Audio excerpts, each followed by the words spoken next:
Yeah, so I don't know. Like I said, I wanted to just drop off, right?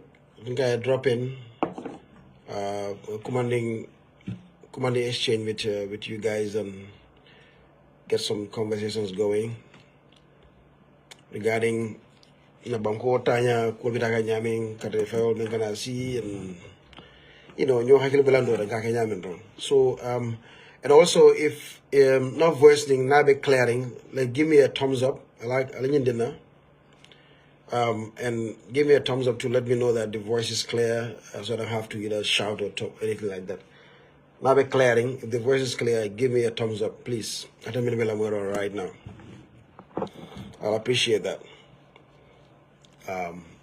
Yeah. Okay, good. Good. It looks like it's good.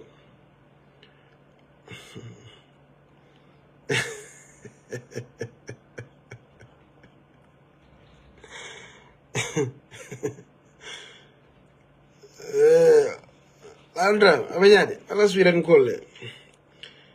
So Fadi ndey am na one ay ñakino la fa do yalla do man ko ñu bi jé ya mente mom point ya mente man kelano ya mente man kelano wata mo point okay good. Thank you guys, thank you I appreciate everything coming out for ñame rek ngam for caption o je 2026 be futakam na kekendo yo thank you for joining in. Okay, 2026 is around the corner. What is at stake? Well, question it. Monebe nyato 2021 fela 2026 kata fela sita. Monebe nyato 2021 sanyil lu komando nganyeng ko kacha janne. Ngo monebe nyato. We asked the same questions in 2021. We asked the same questions and we cautioned the same way. Ngo 2021 fela bila sila.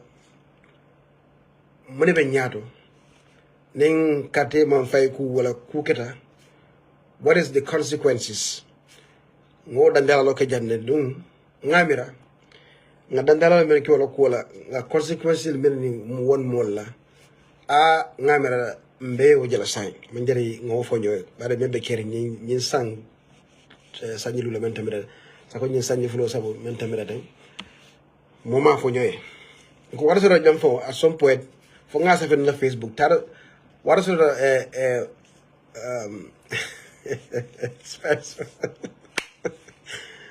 Spencer is fine. What is it? But I collab no more like Jafala because Nafu man go say Siku Mongo Kaja. What is it? In Kabika, if you come Siku Manica, but I Busa Jada Falabo, more in a coffin of carrying a fine. Ha, Jandu Aduta Numbaka, and some do the back. Do some bandla, suffer a tamula bandula. I'll be a gentleman of the carrying. Alhamdulillah, that is fine, they're all doing good.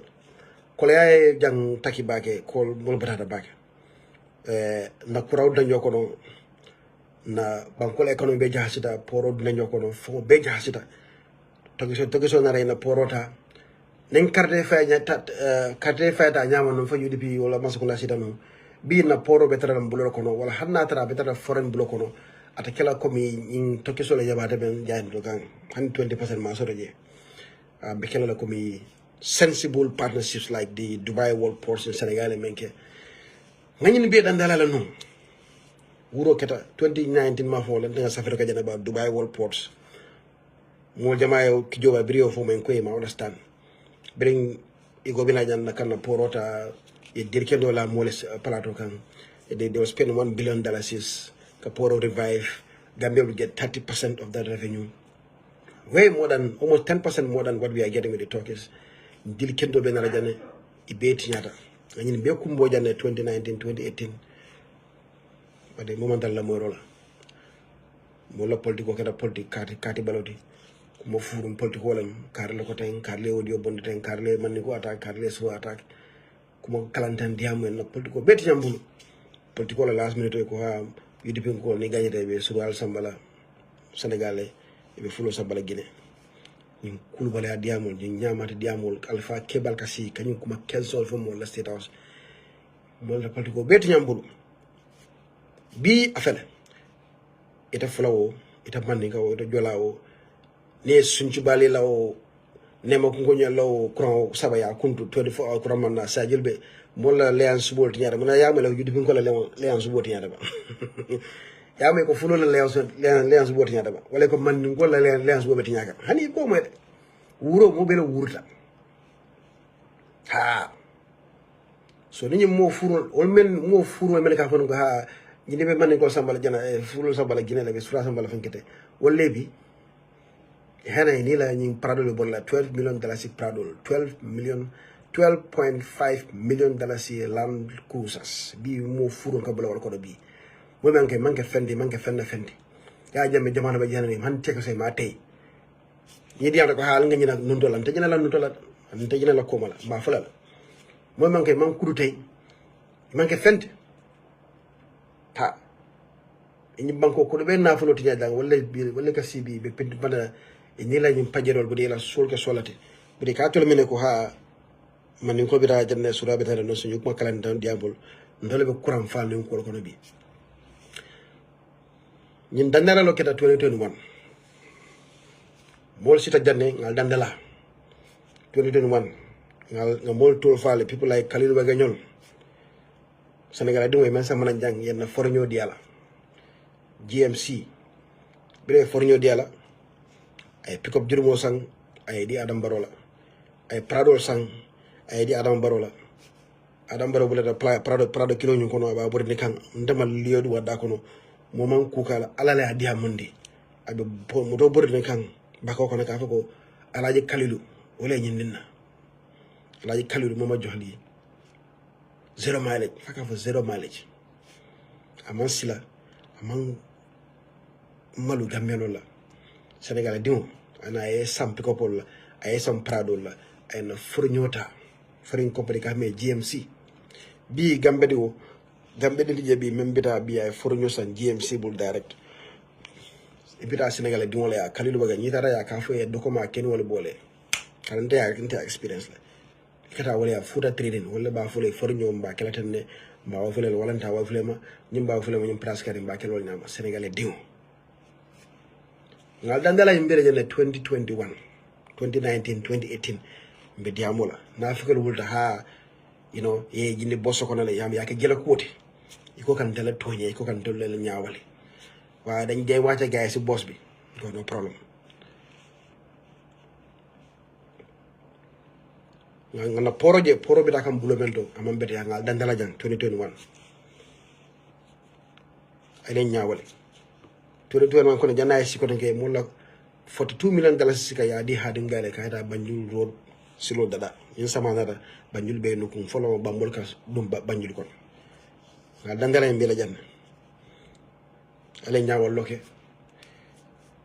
so defi tok kuma kalantan diam mo fo buka kuma la fo fenn tambe fo la ko fo bala fa la fo warta ke baba ko tolti kuma fa la me fayda soto campaigno presidence siya kuma kalanta wal fayta si sangi taworo keba ite ma ko da wata wati mbe kare busul lale mbe kare kelatenne mbe kare boyla sebu do kono lam you know ko boto kuliyata le bringe tia gas ni kuma nonsense farro ni mum ngay wol Gambia e ngalo dana la mbele jana 2021 ñaawal lo keta hasidi la keta alkalka UDP le kele mashallah janning 5 years banda tokki sore la porota kan wage han saying han na tele fu da trading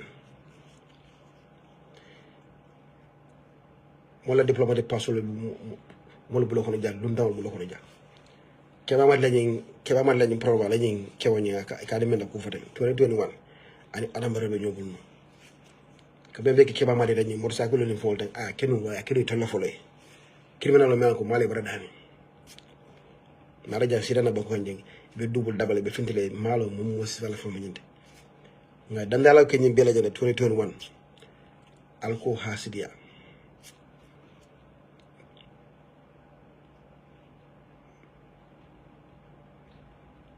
sita membe keri ngambe biya nyaajal bi wuro ka ba min ko be kam fa mo be wuro la ajola mandinka asrakule afula abi wuro kan bire nawe ko krap nawe bire aboy jang mana ya boy kar na be men kono bi ni UDP man so ngala be siru ni 2021 don bi ntolo sawon wata mo len fambola nyin lañ prono ko kantu mbe silol fendila just like Amadou Sara Ndiol finance minister 2016 kajina e ferol men bodun ka gambe bod dinkol kono financial dinkol kono ya jammela dinkol en bla men kono wodinka o fere kilwol no ni nyamen ya kilwol ani lanno to abole men soto yudi safo gambe masukunda e wadumo Amadou Sara Ndiol bidje wala nyanda continuer no alamanna imanna continuer no because hasidi ani politikelo 2018 ajulo kunduta kabiri wololom mambudu nyaa solo na finance ministry Gambia famata kare sotola Gambia famata bunya sotola Gambia famata free ko sotola mutu mala tel kabiri usen da boni Amadou Sade bodanya masakunda ko biri chamo basse brick la ko samana from China ye Kairaba conference center la ko samana from China in two major projects of $50 billion kabiri wol botaji asala mo ne bu na da ko tanke waya ci ko do ben ngel ya jamelo dabal don nata Amadou la men sana la timol ya tray ka do mo ne salveje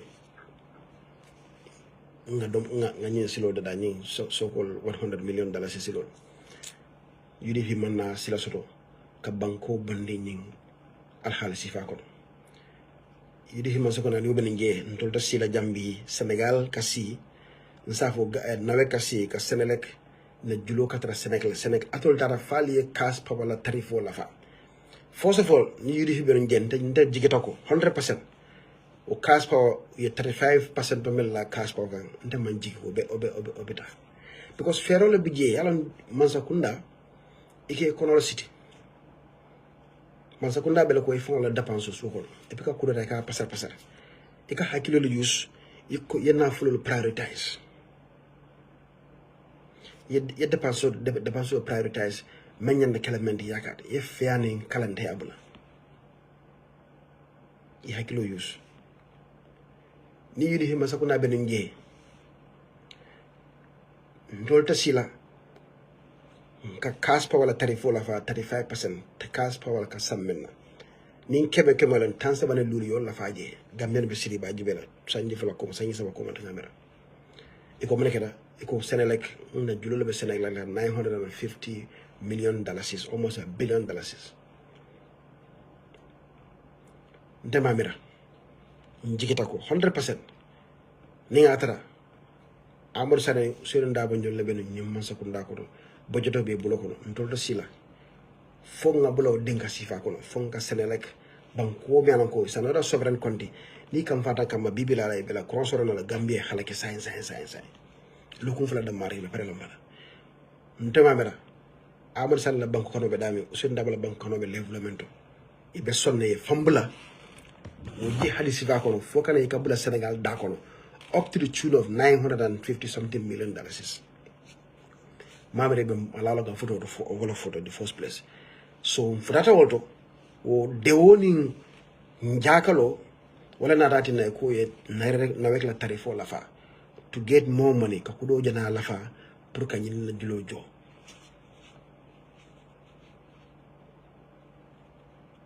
Dara fa ngam fambula ka power ship fanam da kono. Kabri lu mena Adam Barrow sita ako atamano afa janal bi amoy ako man munuma sorry kadamano de bari ay mon la sota bala mini ano mini akaronke mini experience soto Adam Barrow ani alatema atyalon atema wo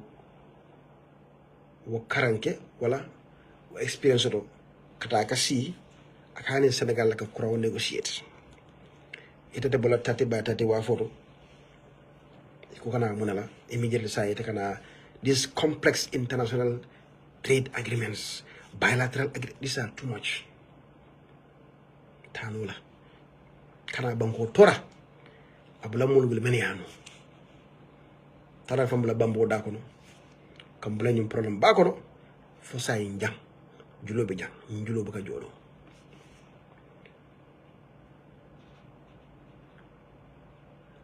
bida parta la kula fana ay ka power system mana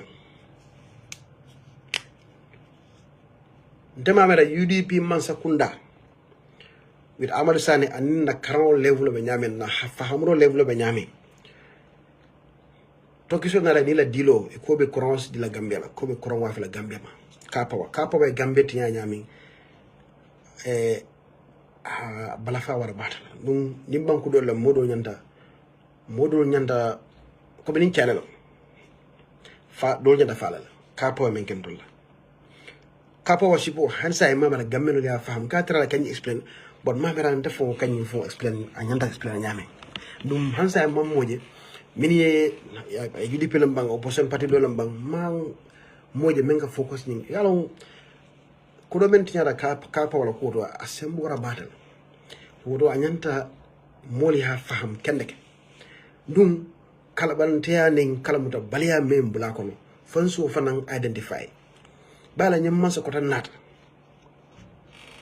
nyinga foare do jambala ngal tinyaro do jambala misalom benyum kul investigate nyamin kalo mun kanyi sabo ala buka je kanyi foare jindal ka ala male hit ala man Gambia kono ala ka salla kata jamol dal be nying jumo si dal be jam way fadla friday dal be tikita kala dal haftan be kuntu la al be muslima fala dala mun na nyim pata bal ala ngam fanyini gaba gamu be sate karubela majiso be sate karubela itara kono da jamo be je alan sore be fungala huwa so wanda be ka wada do mala sate karubela bar munatin ala dum man na janga dino sam balkan jang ka bal kala kal yakka kati kal ki foarol ka fo dino foaral ko hani ay hakilo dialla le ay hikma dialla ay londol dialla ay miranya kendol bulal ko kono pral ya keku al balunya e sonia ale tiling al balunya e sonia ale contract kendol sign al balunya le sonia man na jankal ke dunya ko jankal ni Gambia jang kanyin nemo be kal bala ay bakal bala ay sanjo kal bala ay sano banko kal bala ay tilo dialla pour sola ay famo be dialla ay na ko ha nyum banko diwol ni Gambia non ngani kon ngi foore na hani al bulol lam Gambia diwol le kanyin kayto sign Gambia diwol kanyin contract ko sign bar mo Gambia din sifalam ndeko Gambia diwol manko imam Gambia kan Gambia dum kurwol wote ndema wara UDP be sila o dente UDP mele be sila kanyin contract sifa gibe ka sonyin ben trena bag bayete mona de ya kapawa iko inara kurang wafol iko mbele Senegal mbele Sierra Leone mbele Guinea Conakry e bijela Senegal Sierra Leone Conakry fana inara Gambia ide samanan as a business person pour yini adam baro bolé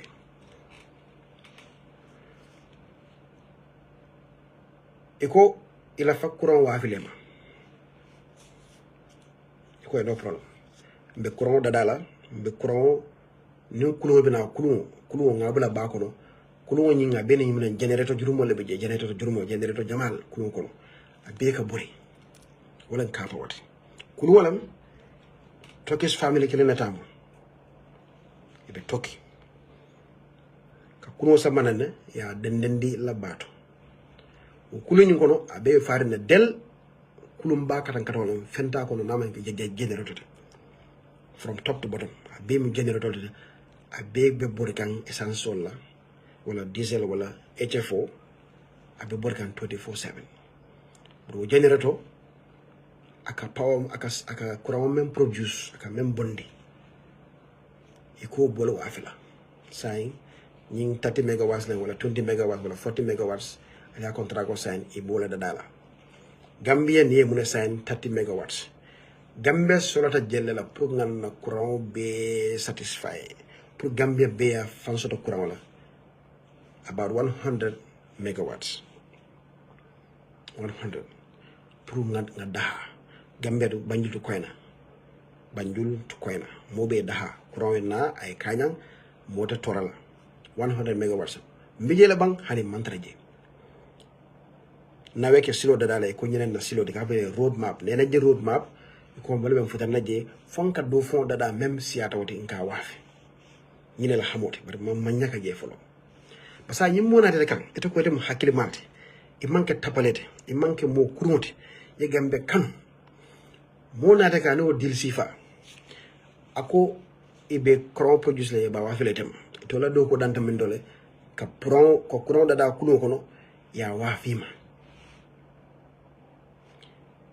ima foko itala be crown dile tala ya bondo kuno kono ya bule la kurang line lo kono ila kurang polol ka bono kuno kono kata kurang polol to ka transmit wala munti ka dandang ka bondo kuno kono ka dandang ka samba kotu wala jabang wala brikama odo mo jabang man soto folo jabang substation man soto kotulam brikama alla contrat ko al mafako ninga nyin 30 megawatt da ini 30 megawatt la say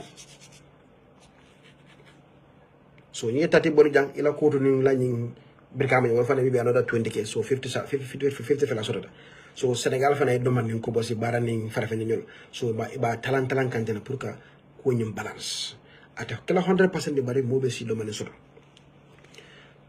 sign capo okay kon tulbe jela 3.700,000 dollars 3.7 million dollars wala keta no ni la contrat ko karo kare gambe masoko ndabe jolo wala pour ka ñin 30 megawatts so ñum produce ka di mol ndakota ko dola contrat ko signed bari gambe di wala fanjawya gambe di wala kuriya gambe di wala banku toro ala ta jila fo rajel kan al bulol lem ita ko karande de la PhD contrat ko lan ñato ko ya fele ko contrat ko ñu fele so ndol ka power ndol be ñu produce la 30 megawatts ni nga produce ite le bina ya sika ya samba ite regambia ila line ila transmission lines ibola sikala ya samba 30 megawatts ya samba ya di la mola ya wafi yente la kudo dinna so yo 30 megawatts so ya be wafi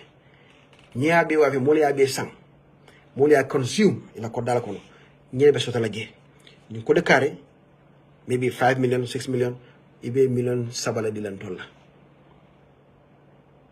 iko yes again ali la moja kapa wala dilo ka energy produce kuno kono bari ima foko iba distribute la they are just going to produce then the transmission and distribution of that line of the electricity price bo kuno kono ayta ntola la doko mot gambe diwol adam barola leadership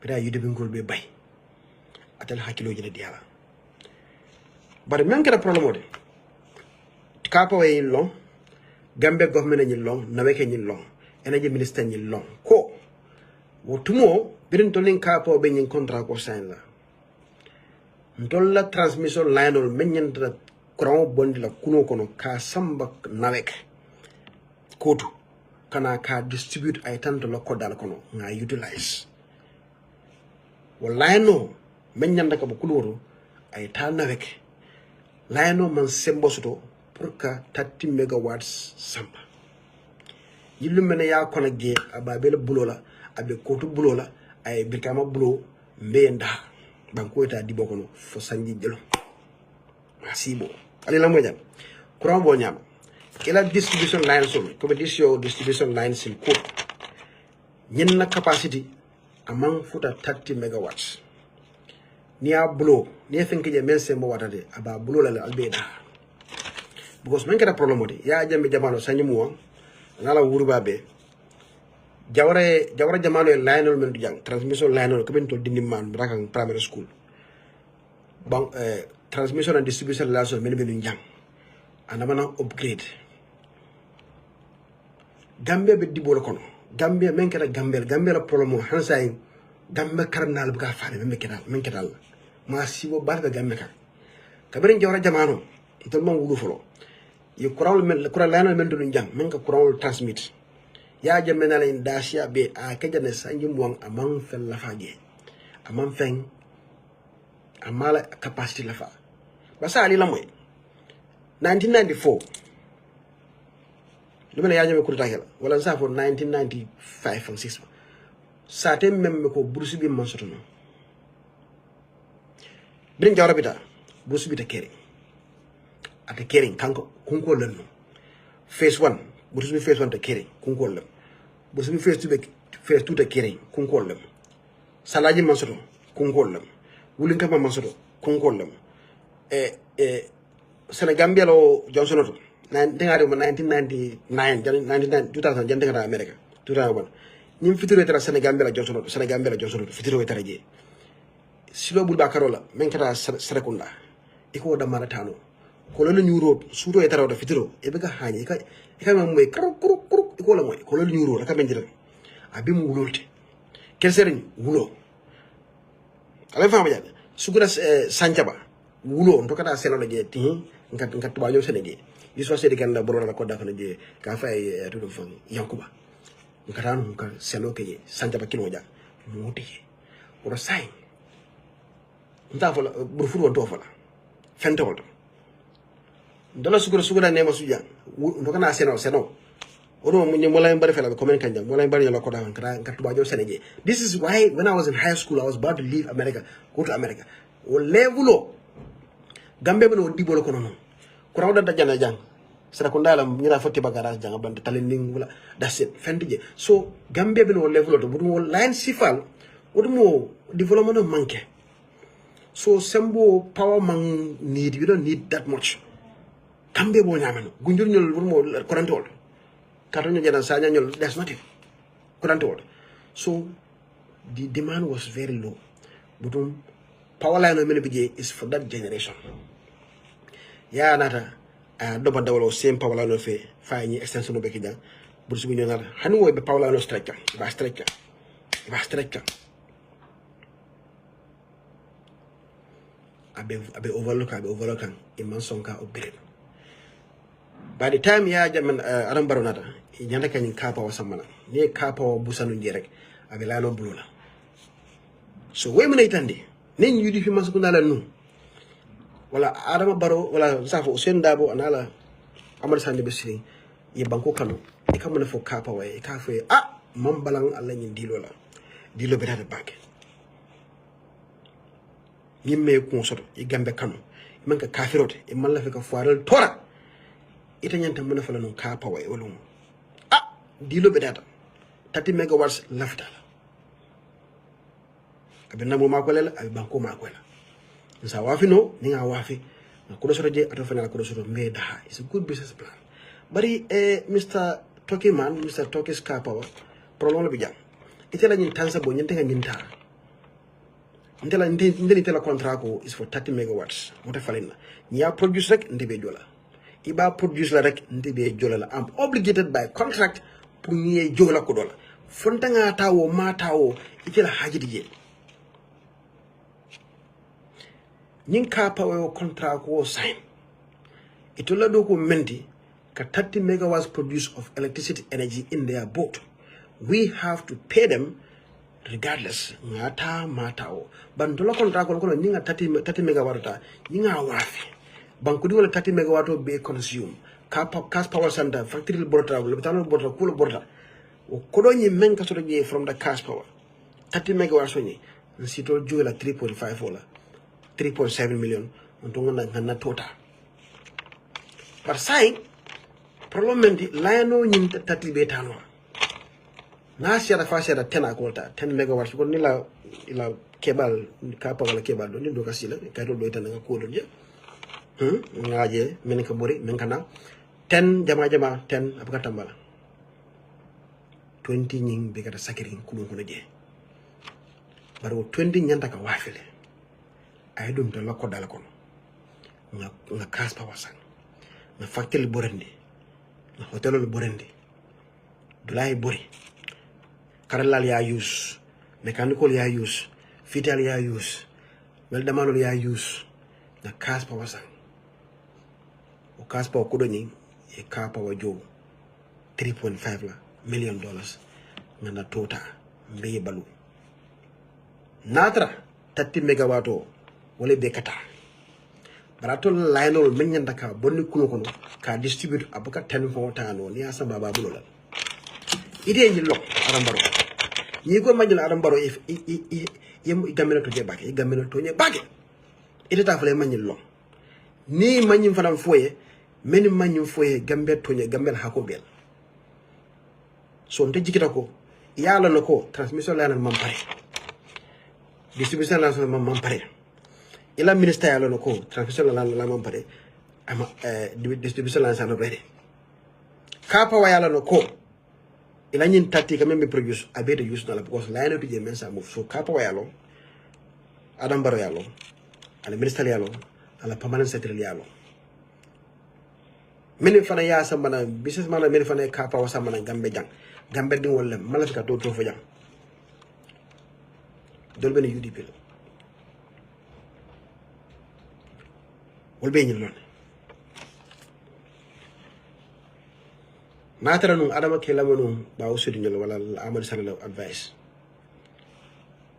ite ameda ala fo ñu fo toya usen dabe ñu contrat ko jibelal a lonko in 30 megawatt be use no la so ñanta mëna fo lay non ko kapawa mom balang bisi so yina it's good plan banko be na fala but saying I'm afraid alin so time la ñin tek ñin sign watoti bi man ka ñin sign watoti this not the year to ka ñin sign alin so demanding sanje kilum fula ngata ko de tubabu du ngata EU ngata World Bank hajjal ngata IMF nga fay ko nsoro da ko dol la lafta na banko sambala level do when it comes to energy independence, energy efficiency.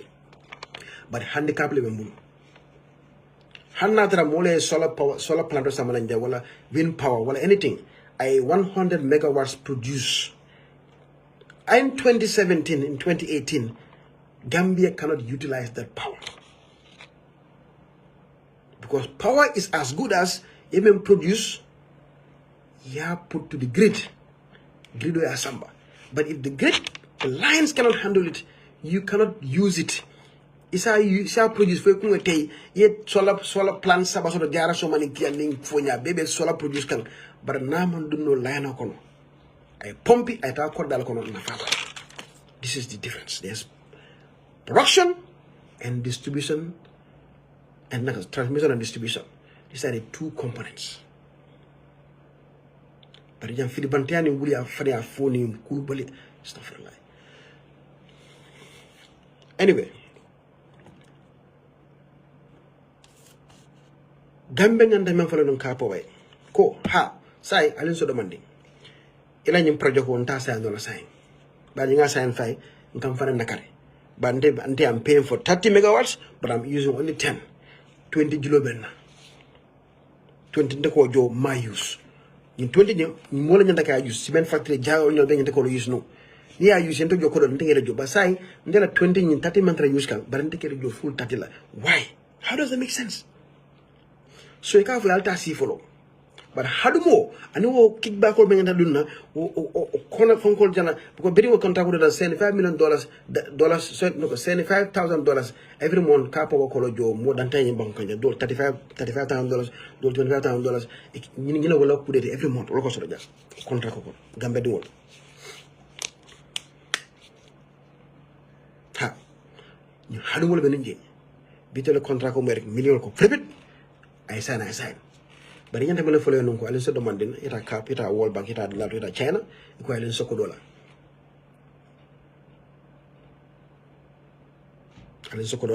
la fa kan distribution and transmission la fa ko upgrade fo ñu upgrade for science 100 megawatts 150 megawatts sa tano then I don't mind I can go to car power tadi de nga strup ñun do to dina jana nga strup ngata jamban jeli law solar farm do 25 megawatts mo fananta easily I can consume all of this and send to my consumers money I use Kuron Daiji, Mobeajo, Kapawejo, Mobejo. This is how the world works. Senegal has Kapa and they never complain. But before they get to Senegal already wala a grid system when you wala transmission lines so they are ready for thousands and thousands of megawatts. So when Kapa produce the Kabio Surbu, ya 5 more Sata Kono I use a cast power and Kapawejo, Hansa Kapa is still in Senegal. Kabring Ablawara Jamano, Hansa BG Manta, because what's the point? They are getting paid, but they are using every single drop of electricity and produce in that ship. People buy it, they pay for it, you pay capital, you get your profit. Simple business. Gambia, ndolungam from force, lion man sort of follow. Muna na rake? albesira janal ya may ko force lady munake ko force lady ay ko dota 35 million dollars ko mole ko do kala kan ko di kalbe ya mojan 35 million after the contract was signed with car power muno contract ko do ni munam ala on say ngam me fa ko dota bar dumale ko do di ko dota ta munela munima la proposti han say almagne connection lo so nyinnin car power yesro nyaadi ngam ne fala jang ko na line sol na distribution and transmission lines wotu moy mam pare e fan tawni contract ko sign même mam pare mbuga ko be tanu ay sangi dandanta jandu say narata ko do nyini China nara ko do nyini pour kana munna ngi yamar men e nyanta men folo kala wala mundi to upgrade our distribution and transmission lines ko la tawde ajel yalon ka ta bayla yalon ka nyanda kala say jani bida nyin ka power sign la sanyi na le before ibad folo fo nyin ke bari fan korontande ka power ko dota ka power sign na ta ko do nyini pour ka na distribution lines will ke upgrade. So one of the companies men left to kala Gambia kafule Tibia Chinese company la voltara ifare la kunya de pour nabek pour yeen contrat ko ñu soto bro du ko kono yo du ko lake ka kickback odi kickback country fotara ñu ko do jolong Fatuma Barala Foundation kono iko ka gamelo la nene ko nara wañar bro company kafule Tibia brin nawake tandake by miracle o Tibia wol nata gagné wol nata ñing tanda ñing gagné e contrat ko ñinta pour que Gambia la distribution and transmission line sol ki upgrade munduma la pareta serum amara serum amani 2 years la pareta wala be jabang so naga drive kata sukura jabang e itamira sukura jabang be kata jabang jani futa force la police fon ko baje jabano e ko nawek ba men de bulbala te yo wala sentate wala da distribution and fon ko transmission and distribution la de menyanta da dalo no janning ka pawena wala capacity jellem 150 megawatts of two transmission each 75 megawatts so sign we mene mean ngom ngala nyani ko gambe so ta jelela 100 megawatts yolof say ning formation se bon America a Canada power fonko lo jang solar power plant lo jang ataka jela produce 50 megawatts aba produce lu mel rek wala nawek ba pare la kala 50 be sa bulu immediately ya lipamento jabang after jabang ya step down ya kimol sate ko so formal investment of saying anin gembel contract ko day one like ala cash power ay hofre nem produce 50 be mba be sumbula nga faymul ka sate ko mo ya san cash power i joroke nga forma joko do na continue sanji lulu commando ni forma na raja nalo 100 so 50 megawatt contract ko mba baylale wala contract ko tinya wala ala project ko tinya because na produce ata wa fe non tema as government because na land or menyanta ka distribute menyanta ka formal of 50 ta ka transmit into electricity ka wa fi mulma masoto akam famlo ba this is 5 years ago but B alhamdulillah ina ro kele 5 years ago ning nte bokara bultanu nena invest bon America ngata dara jarang ko nga solar plan wala nga wind power like wind power men ka fonyo ka koron produce good idea great idea gambe solar tala ngombe jelo produce la 50 megawatts nda use no so this is the problem kapo manjineke before they should have waited Aramba should have waited ala business partner wol nyande badlanu ala minister of energy nyanda advice ali but follow Gambia beke de camera mo be la nyasi at one time mo be keta mo kuru at one time mo be d'accord ta kuriala sunya rol karam wode na kapa wala 30 megawatts o table na sign mbuka use no ninga wafi teno nyi ngam so ya defense la ko di ya defense la so mbe kapa mo jolol kono jen julo katrana so sawasan julo be la fala sawasan julo be la fala Senegal fana julo be la fala demandement fa ko rap manam from say mbinya kate fayo aka ñine tanka 2021 ada me bulla de boba fe ka si ka mo ko ha ñi ba sambala gi ne ko nakri e ka bari ñina la ñi si sekre be sire ñin la kan ñi kuriyal be sire ñin la kan ñi kaydo lo le be laari bulo ko su ka ne kala ko ni ñin gañe de ba sambala mali le e ba sambala gi ne ko nakri e ba sambala Senegal ñi kunte ku mon bo dir bon la sosa ni na defi tok kapar de yana sose bra la free beti ñala alla suba beti ñala sosale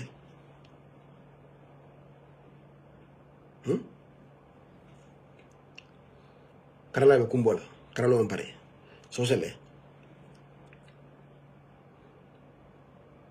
mini yo mo kalanta dol fata dol kasarata do be sinje uselessly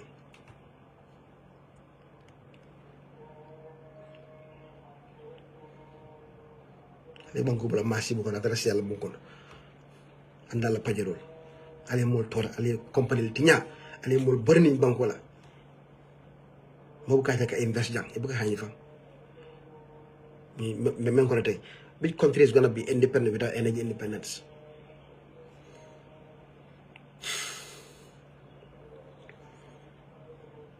ko ñu kalande wala tanam bula Senegal bu ko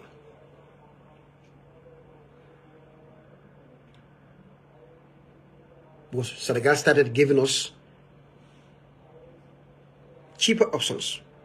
Because Senegal ta ninga men sang akanala straight nye men sama nang jo.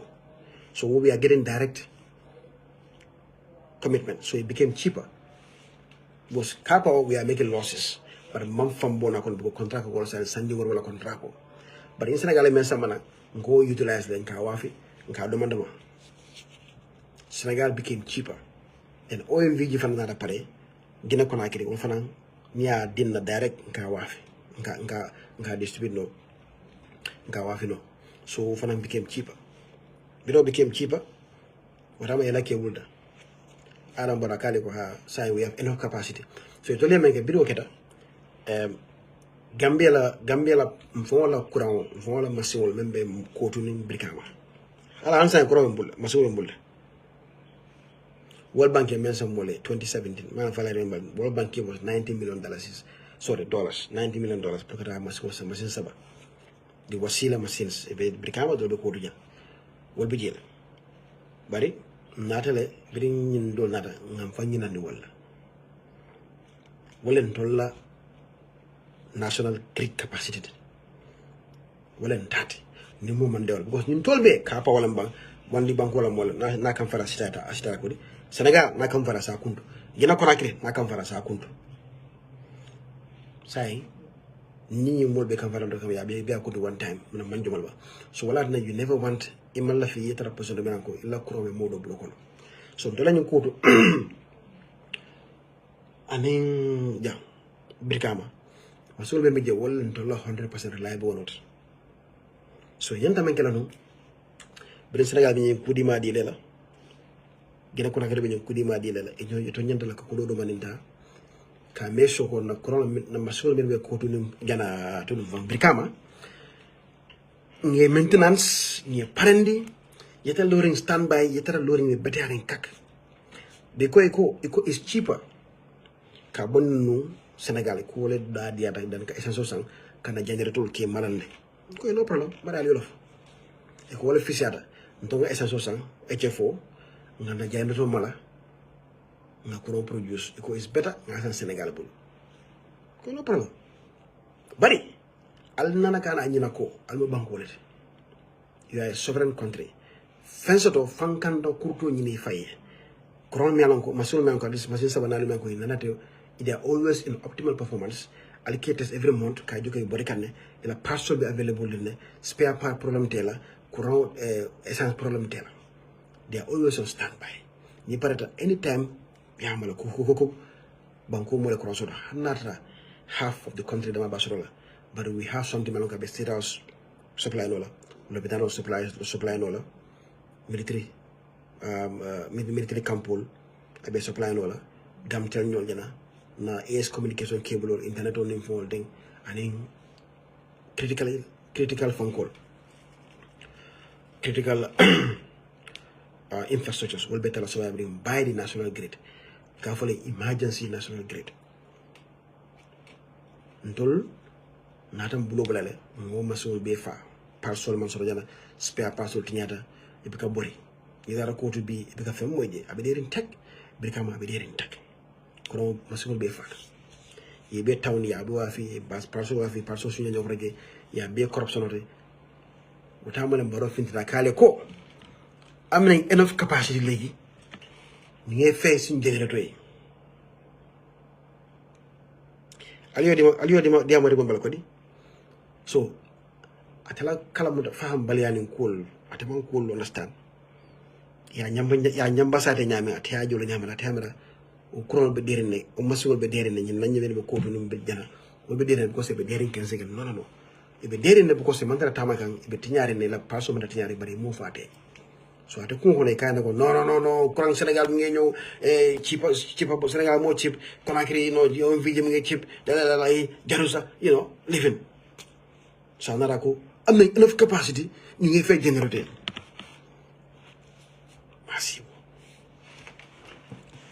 masibo atama kalmuta muna na rake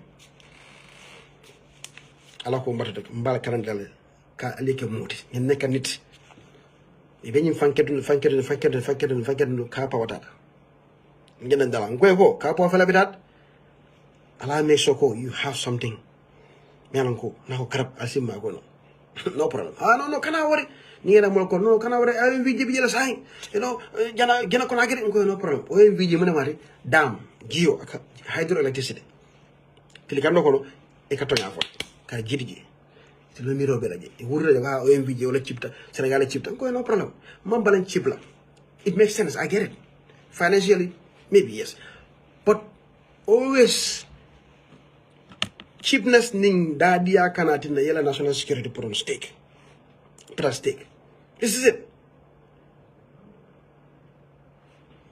ma fa man chip bari fanan na jang ila grade même metal la jang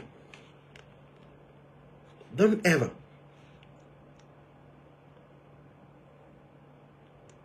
forget your national grid. In case of emergency, war happen between you and Senegal, anything can happen. As long as it's a sovereign country, this whole nation can Gambia Senegal back in fact be as long as Bankuni be deal. As long as Banco declare the Konjimu Banku Dode, don't ever trust them. Our interests will never align. Their interests as a country will always supersede any interest from our side. Don't kakal comfortable so ila navigate diamul ay Gambia bena bopala bo xaje fi nga pati abi mu ñat but when it comes to energy national security sovereignty issues wo be kara out of the window so Gambia bu lañu position ko mën na rek mbije in last 3-4 months old Iraqi and Irani America abusa du ndar do ñoko it's also because of so you can find regional problem ñep tous de kéré même be kéré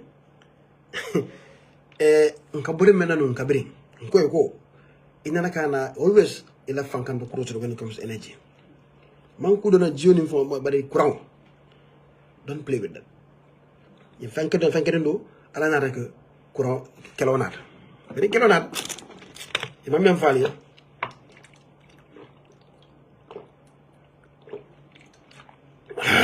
ko jara birin kilo inata imam men fale Senegal went through a crisis so crisis fula la kera Senegal kelo ni kuli benda Senegal wala idana kana jigi banku dola ko se malo fana mina turu men Senegal birin Ousmane Sonko ñel ni joma ñel da here bo ta da fo AMF ko ñene la juloti tanin tem prim param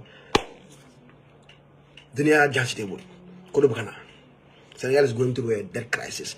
The debt to GDP ratio is 130%. ya jambe dum to da 120 la amal sani a jindi bina amal sani da be jindi up to almost less than 80%.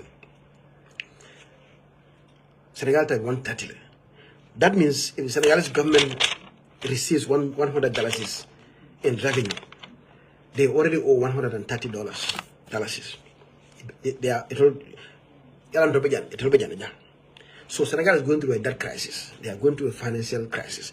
Tubabul mantra ko aid African development yela funding pool IMF yela funding pool ele credit rating wala banko la julu tala rating te banko fan ka julo da ko hadama do ka julo ta nyami yalla hadama do ni banko be kle ila soko ne kala banko be ko soko nal man ñu understand men albe batala gamme do ni do understand nganji comme kam man sa ko mi jibe ko la ka ala kulam comme la son kana jina kunde. It's a simple system ko lo ka toroje ya ka dépense yima dépense ko ma si boy beka ni fan dayana ne bude ila dumba tumbu this is it ni do salary la ita ya be sa afrani naka slay queen no nyin gambling ya ko do betinya janni sanga may ye wuri ko di ani nyin do la ko da ko nay ko so aka do man ne ay nyin nak l'hôpital jojo di no la karam jojo na ay nyin do pen a fan ko cité a fan ko do muta ala so de kilino la ila sala defere nana de ita ya be ke fiat ibe jewol ko man be fonkale be samba afrala yo be pandam panda. So as opposed to another guy wala salary nada kemira la folo mbekala nyami ñina depan ñina bankote. There's no it's not complicated. It's very, very simple. Government is all about money. It's about you ila expenditure. Nkana kolo di la ko ala ñu mutanye. Ngana taxo dang ko ala ñu mutanye pour aller na dunia diande. Ale mako na dunia official. That's it. Aspend yeta kede na kede. Finance minister Kenya ina budget do la. Budget o ñimbe ñene kala healthcare ñi di musa xara meke di wala karambo me ñene kala je football me ñene kala je sano me ñene kala je na do ngoro Kenya. This is it. Ça a été la priorité. Je ne sais pas si je suis d'accord. Je ne sais pas si je suis d'accord. Il y a des gens qui sont finir la illegal bala. Ha. Yede ya ite me kuma wala ite la jegol. Alani afar samba su de betti kitakal sa d'accord be isa so farfara. Wala ite la priorité idigol be halakina. La ila karam do ya do bar. Ila sport do mo ya do. La selara ko do ya do la daypa ko do ya do dugol be sunkan la halakila is it ala tiji la ka ba no karu man nga kari ma koy karu no ala albel jindi je salade di albela so yede be tawle ko do la ila mete be Senegal fanan they were going through a problem woni kelo nata ben ila masul men kela courant produce courant jama nyaabe be courant wa fela ika jama la soto yalan to raydan to ko wa fi right now fodi buko man si folo ba ñulum men nam fandara bari ko jelu we need 130 megawatts ñulum men nam fananta fo nga 3 4 5 solar plants so jang ñimba 30 bola ñimbe 50 bola ñimbe 100 bola sa entara 300 megawatts mbita gene bisaw Allah contrat ko fele mbe sañi wa fa 100 megawatts sa dia la free stafla bari sa be mburu jangata ban we only need 100 3-4 company solar company, they are making 150, 70, 200 megawatts. So I'm gonna connect. Let's sign a contract. I'll sell you electricity. I'll sell you 100.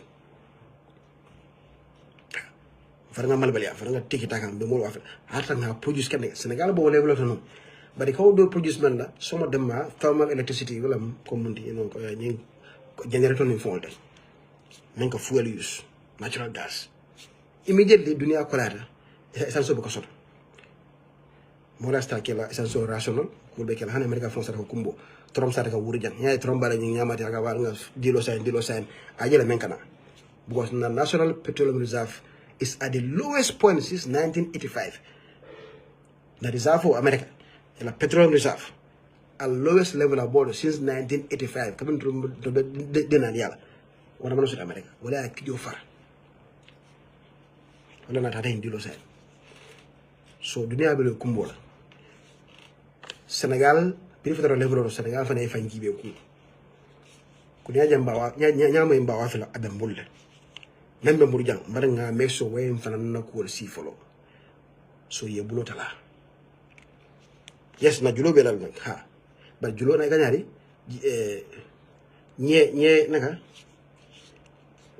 momen ka naka sorry how do you you say mala ye nyekero da kono exactly you see Senegal no na bega okay so atolo julo bento en force bila amana julo jo fo sai fana do mo nem fana be même fana produce kan sai même man si back for go Senegal is industrial country Senegal la factory siatale Senegal ko be use wonen to la nyi to la jam ko bi mo su ko ngote factory la ja saro la nyi jaw nyen no sen sol da mo factory la Senegal be mo factory la ita jam ya be ka factory jibel fo jane nyaado refuse jana you know jam nyaajo be no factory well they need more than just consumption of people residential consumption.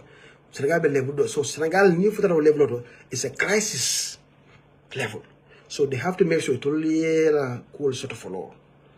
They have to make sure they have their needs adequate because Senegal do want menta gambe do gambe la ka fa alam taji Senegal be bota klikirim fula saba kurama so rek Cheikh Anta Diop university be wulla sa te be du ñoko no lay tay mole tumbu lale mala gere wala ke Senegal buga ci ka fa nka ala yalla you know de jamalen buga wala ma jama kulo yo bal ko ka findile ha so Senegal man so kunda nyama ye Senegal du bele fo do level so ye fam prioritize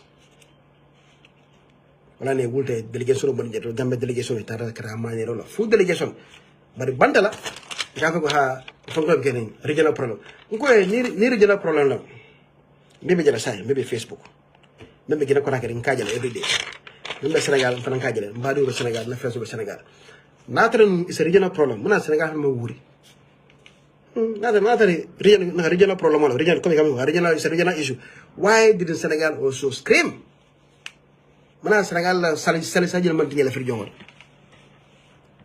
muna na gina bisa ma wuri muna gina ko nakere ma wuri bare bebe jala Facebook na be kirim bajila fam kan ko say te fanya fala mo yan say yabra ko nyama dal we know what's happening everywhere and the friends of business partners everywhere we know if it's a regional issue why isn't Senegal Guinea Conakry and Mali Guinea Bissau crying as we are crying fanyar bidi tous tije zero Senegal lebe under stress they don't want to commit menon ka man koy yela level of jinde ka men di molla ni ka 50 la donu ya jinde 25 ya fa la manage bro manage jo mbebe no manage la fo say wota kata 50 gelu 661 million dollars ita kata 50 megawatts nene Senegal bulo kono cash pour extra quality di mola until around August 50 days July August September watara futa jalon highlands OMVG be daming sama sembo warta jela damo nying ay jijama sudo o jeli mulaka ko samba August kono September katara damo nying na kuliyata so joni sembo warta sama sembo warta adi futa jalon highlands ay kurango jana produce then the OMVG land menkana jara somo financial la fa demandé wala ni 50 days tel tallu o beta kayna mo fe September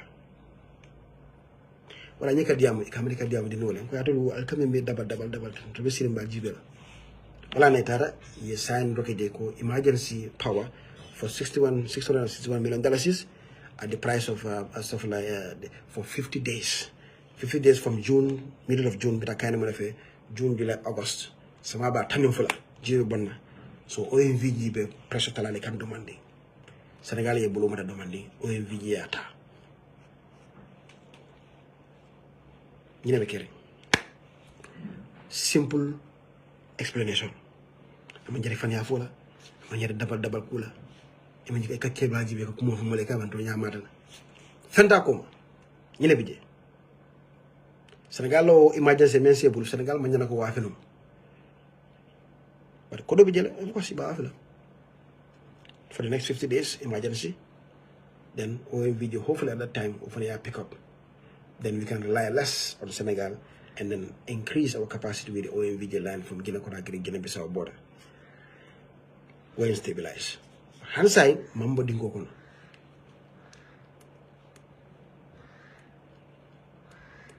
Mambo dingo kono followed. Bari Hansai, get comfortable. Another 50 megawatts solar plant so the Gemajang, which is about $50 million investment. Plus the one in Jambur. 20, I 70, plus another 30 or another 20 Kotuning Jana. containing this place, containing Brikama. Over another 30 plus another 50 megawatt solar, plus the 25 in Jambur. Saya yellow 100 or so. So, Hannah and Yendo are down demanding, Yendos are pick up. But we are not going back to Mengarajan Banasamo. Kasi Yanka, small between la bola for Jokona, Bemol Fala Diamba. Cars power 35%. Mundu wala fobi jira kote. Ala ngene fa gamme ni men sen kabukaji. So nyimbe na topiko ko nyaadi carte fe ko da sutia. Dandala lo ke nyina la non 2021. Kany men be fa la jang. Ni kuriyal ni capable ni contract kalanton ni non se soni fo be. Nyimbe fo janne. Nyimbe la rajam plato kanne. Nga dandala ko nyimbe la janne. Balanketa because of hasidia ni tribalism ni kuma kalantan ko. Saya masih beberapa beda. Mama fo maninga subul beti nyakang wala jola subul beti nyakang wala sura subul beti nyakang. Subul da katiya. Karala lekala karala sorong. Beti ko lela beti ko sorong. Factory le sorong. Wadam dalalo aliyo nyakasi wala. Saya dandala kudo bina ko tank. 2026. Nguma dako what is at stake? Wala mun topiko de. Mun be nyaata ko tank. Même ñaara ko tanki wala dandara kilo wala ko tanki dandara kilo wala abe jana jawela bare ñi mo kilo wala ñi mira nya jaw kilo wala ñu kuriya kilo wala mine ñi sa mana jang wala bi ko tanki man fani jana wajabita de fani jana an bodenta UDP mamira no ndola keba betalo masako na ko sembo bela ko nyanda sembo do nyamen no yini alaw ñin beke gambe di wala I highly doubt it. The UDP la sañum fanam bon no ñu mango ka just like Brinya Jamela Masakunda Boda January of 2017 Finance Minister Amadou Sane bulo sita mun kan wala ka na munde sorry fonko na budgeto immediately budget reverse and the deficit of Gini from I don't know how many dollars is deficit up to like barely 3 billion. I think policy dundi 300 million savings every year. You know, I treasury belonging yeah jammer 25% treasury bill, domestic debt. Interest rate on the treasury bill 25%. I domestic debt will be julul far up to about less than 10%. So government now don't have to worry about going to banks and borrowing money. Our credit system has not improved with the international community. So we leave the banks, the commercial banks, to deal with business people. Malam fanya minyangulo maga nyimfana on explain na do manimba. Jam bankul men be jam. Ale jam understand. Bankul men bijay mantra sidin jang pour ndenete ani nata marshal yana le business so ini do ko e londi la e balu bankol balu private sector balu. This is what the bank should be doing. Commercial like have commercial banks. Commercial banks, you have your project. You have project ko bidata, you have business start 3 years 4 years back, you come to them. You need an expansion plan, you have a comprehensive business plan. That's project ila growth project so you be detail next 5 years if you're doing what's your revenue, your estimated revenue, ila past 3-4 years of profit and loss revenue ya be evaluate ko nyinde abenye silo men kan ninga nyin $10 million kilindi ala abi futala ne level do na be more tenable employee kan ya ni asamba next 3 years abi more 500 employee la more 300 bang so laji be da tough ye kodo ya collateral dol tabulu ye kodo ya laita at good interest rates ay balu sultane bon nañ ci dum van America ay na project ko is bankable banko ya accompany any company in America banko la samba in Facebook banko la samba nanja Twitter banko la samba na TikTok banko la abim banko la par Gambia banko konante ani kuya mbolo man na fene jang ini mo gado ki son londi la boy besin jani la business besin jang construction company besin jang company besin jang ni dara bank ni fari 25% ko la fari la follow in interest rate So the private sector growth mantra ke kan du banku di men ka grow bit masakunda do ko to kuti mosila dunia lo men kan nyina la gambe be kera jongote mo be kera jongote wuli afola den jong bo ni masakunda do ko la kilo no we need a strong vibrant private sector melanko is supported by a robust a vibrant private banking system. But what's up man ka jam banko la Nyaji be bankunding Gambia mo bilang fula bija. We have 12 banks bank tandem fula. We mi hitan la kuriya la bije. Bo man na jang bo nyaji be bank tandem fula yo divide Gambia lo tengo. Gambia jele bankin na. Gambia jele be account be kata kadun ka findi bank man sia.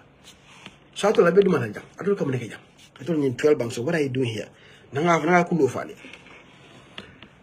Bankola barakantaya. Mbuka julol talo bantalan kulo bugo nyama. IMF bijane ben kan jang ni dara ji 1 million jota IMF ko no teninte so na credit ko man betea na don toro nyaal niveau is very very bad so min kake ni adam parala la ñu bandi project ko niveau la tay akata min dole so dafa ta World Bank ani IMF ni IDB ñun ISDP ko do tananje with good interest rates long term payments 20-30 years payment plans no amang qualify so kamen ke kata ñi commercial bank ko la masakunda kata don torola bank pour silo da banko fanan kambe mbira okay nte be jadde jani biram nakuro tinyala ngadi nata mas ta lo kulum business wala aka mo kana nyela san tenten tem prim param nata mas defo ma nyengol fa ba jela fara jola malo say wu mu rislere bare bank nsa for government banka fa lo ye bare government fo jani biya kira ni government man da man sakata la man sayna ni government bi janne julo nyaata man sakunda to yala aka ka janna bukata mol bi dala foye fa ni julo be tara jogan so it's like a guaranteed julo jolam nyim Gambia table man sakunda table kata silo da wala kata nyi ku kalanto do kala it's like bank kala fo wala because it's a surety because they are not running anywhere man sakunda manta dollar but nata masi borino assisira bankruptcy declare wala ay wure rasi America bank si muna noje so of course business is all risk bank fan business wala so ila ñu julo yoy kamen di tan maybe kilim default la wala yaadi kemela 30% 20% 10% default that's is called part of risk I think business risk but the rewards can be really great well maybe that one client can help your bank's portfolio maybe that one client is Mohammed Jack he start QCell Akadamo Badi. So the bank then gave Musa, I don't know that Mohammed had that kind of a leverage. Now it's gonna be a profitable bank because Mohammed Jabala could make a bank hold. Maybe Agi Bank I don't know. When he wanted to expand to be Q Bank, saying he's basically the biggest shareholder in Agi Bank. He's almost like the owner of Agi Bank now. Maybe that's what happened. So yes, there's hit and miss, but we don't want government bank solely predators di katu masakunda la ferial gabala rek so itol bankol kala menna masakunda la fuya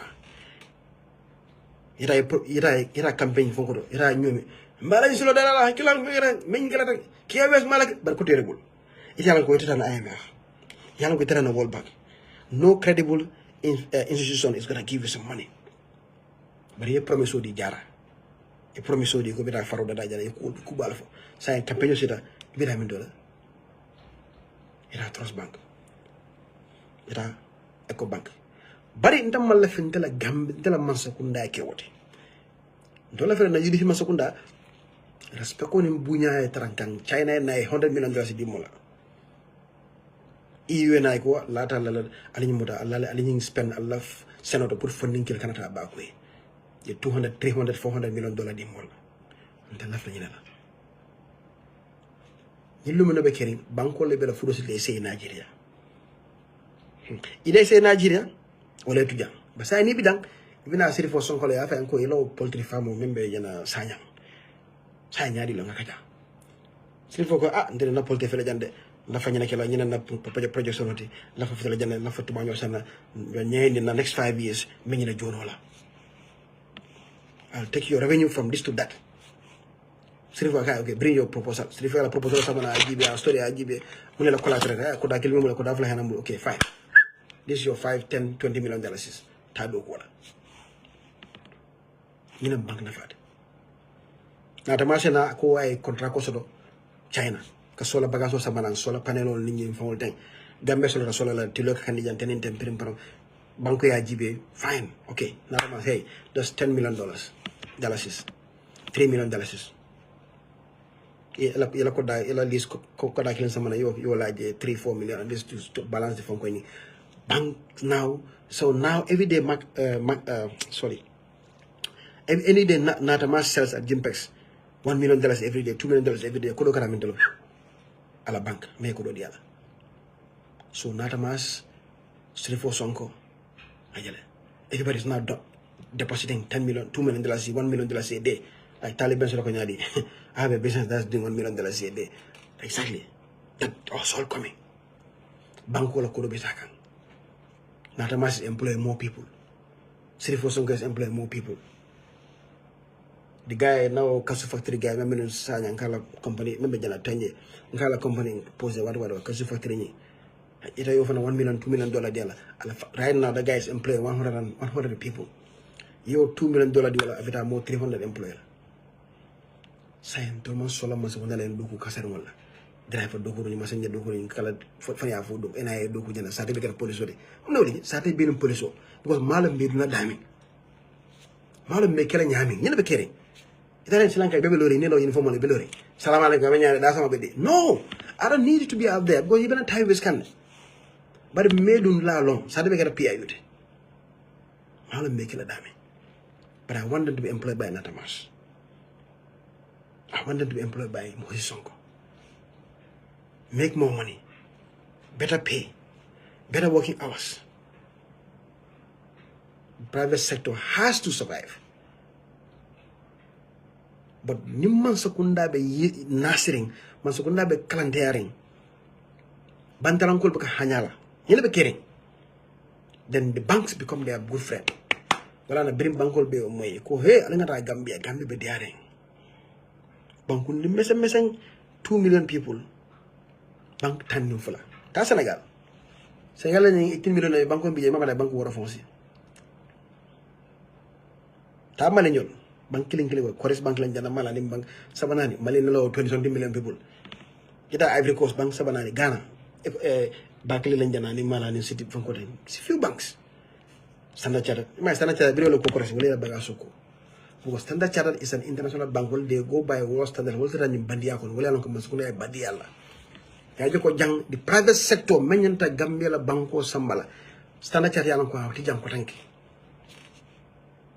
ila baga soko pak Gambia ko adios ko ali nga wa film Nigeria roll access bank al ni wala deal banko ka jana fu Gambia be fu kan but Gambia dul man Gambia la fu understand Gambia dul man Gambia la naso understand Gambia la tinya be development every Gambian have no idea no politician will buka ni fokata ñola maji ha la fa kala masal alinkita ko me like some babies but real tangible everyday things même mo la life affect kan mo kasi ka foria but foria dumale what dumanyele skills to make people understand how foria came about yalla say nen ka ko la gal yep ku jabal faham jan say ku jabal harin kan bulul men ya sabo ali yelo sa ali identify ideal men ya sabo ali on ali identify kala muta balia ni kuriyal men ya sabo so pour ka fix ak sonala ko ite fen fix dole ma men diagnose no police no ngamere na failure yama so na karola. We are not very good at diagnosing to the common denominator level. People to understand why banks are like this. Why the country is dominated by foreign banks. Why things are happening. Why trade is so imbalanced. Nide na ko hay ko lundole trade beta. Itara Jimpex indelo le beta. Last 10-15 years indelo le Jimpex beta.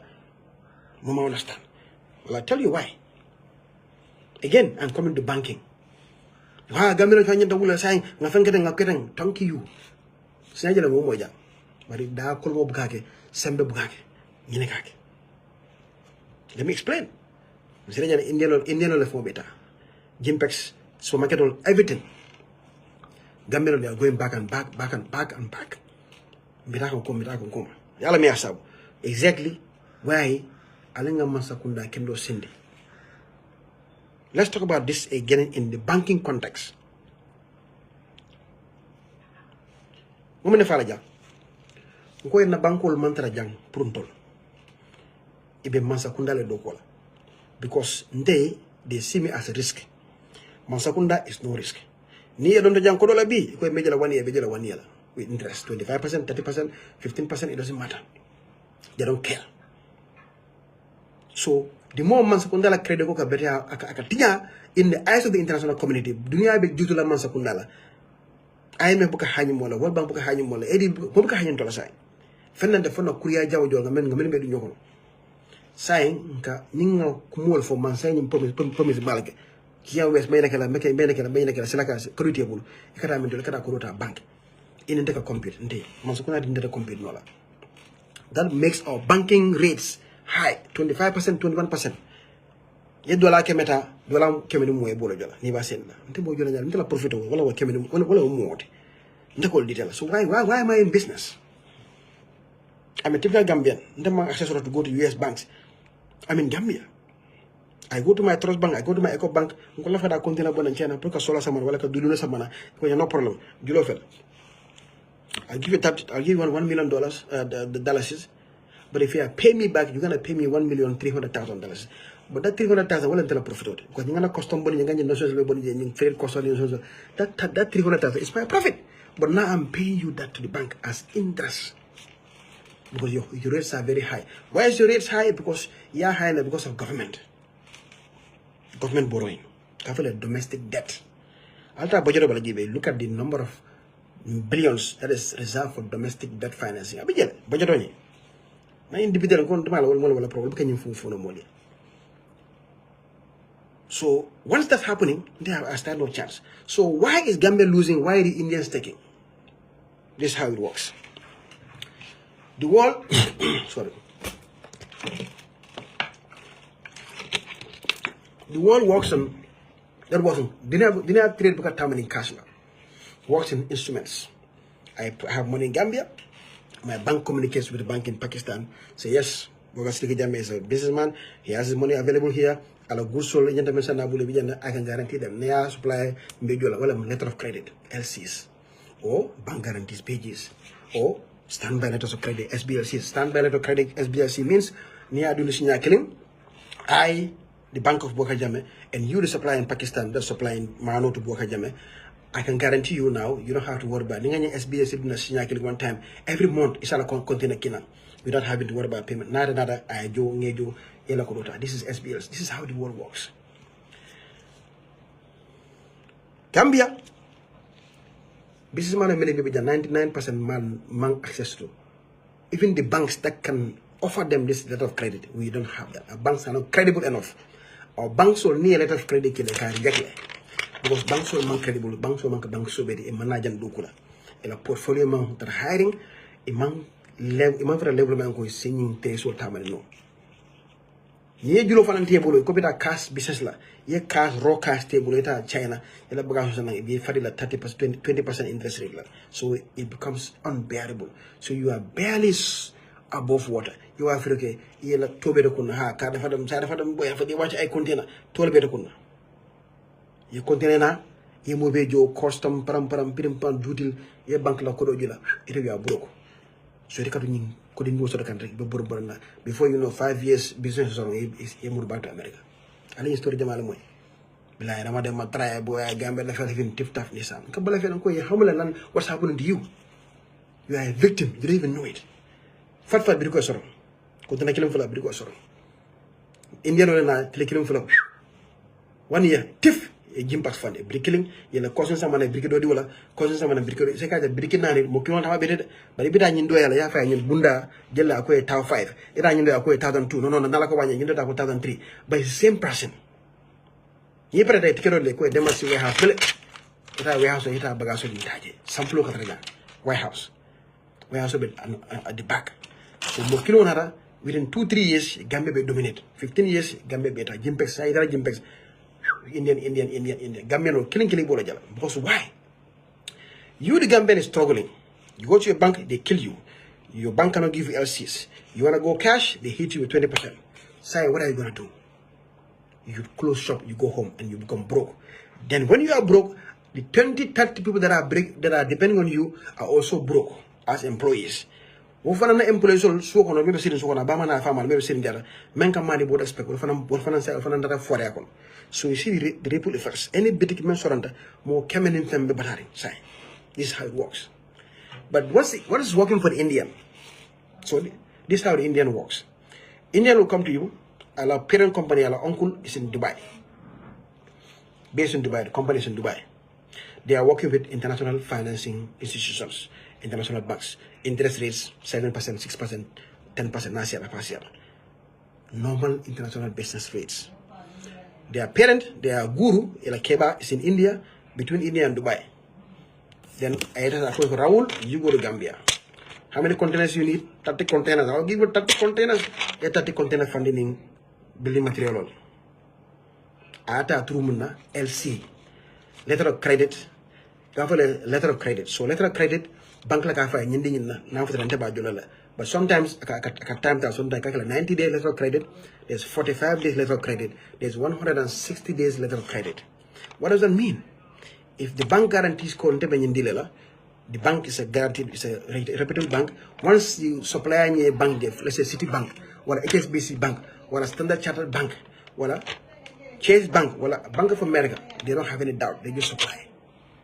Then the amount of date on that credit on that LC, well, they're 45 or 90 or 160. Nin 90 lam bagaso bina for Gambia. You have 90 days to pay the supplier. Come on. You come, you bring your container as an Indian, you make it on the court.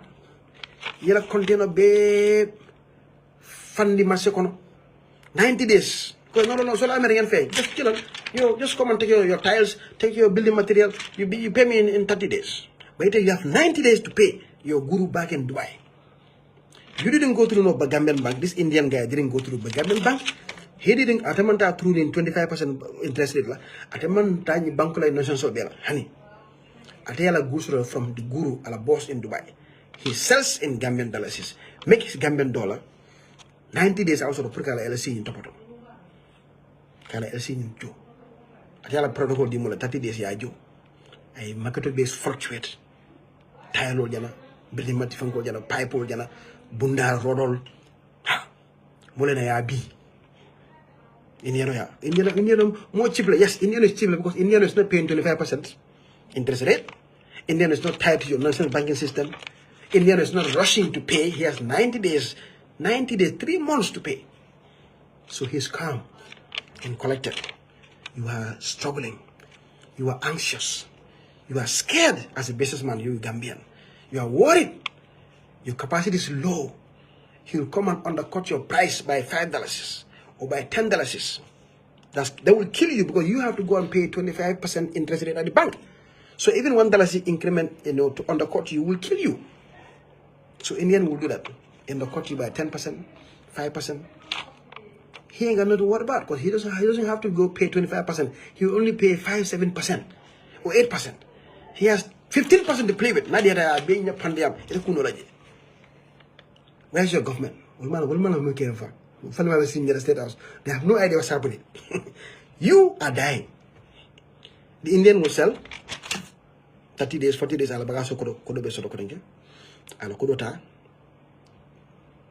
This is where the dangerous part is. And Dalasota from Jimpex. Every Sudunajita, Aita Guinan Kolia, Guinan Fulolia, and could be falling into dollars.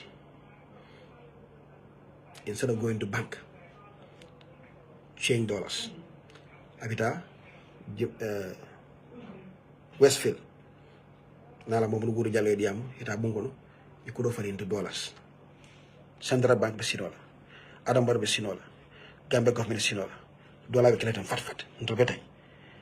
Nimpreta, Naran Kunka Savile, Nin dollar ben economical. But bringing Ginan Kobe Dilola, it was Sinola, it was it a Besinola, it is Sidicate Besinola, it is Adambar Sinola, it was Fankalmota. But then you come and say, this is what we have in our economy. You are lying. The underground dollar economy, I can walk in. They take the dollar cash, Because remember, they have to go pay their guru in Dubai. Dubai is not going to accept dollars. They are not going to accept CFA. They will only accept raw dollars. Sorry, raw dollar. So they go illegally and change all these dollars into dollar. Nyombo. Yabla play no kono. Smuggle.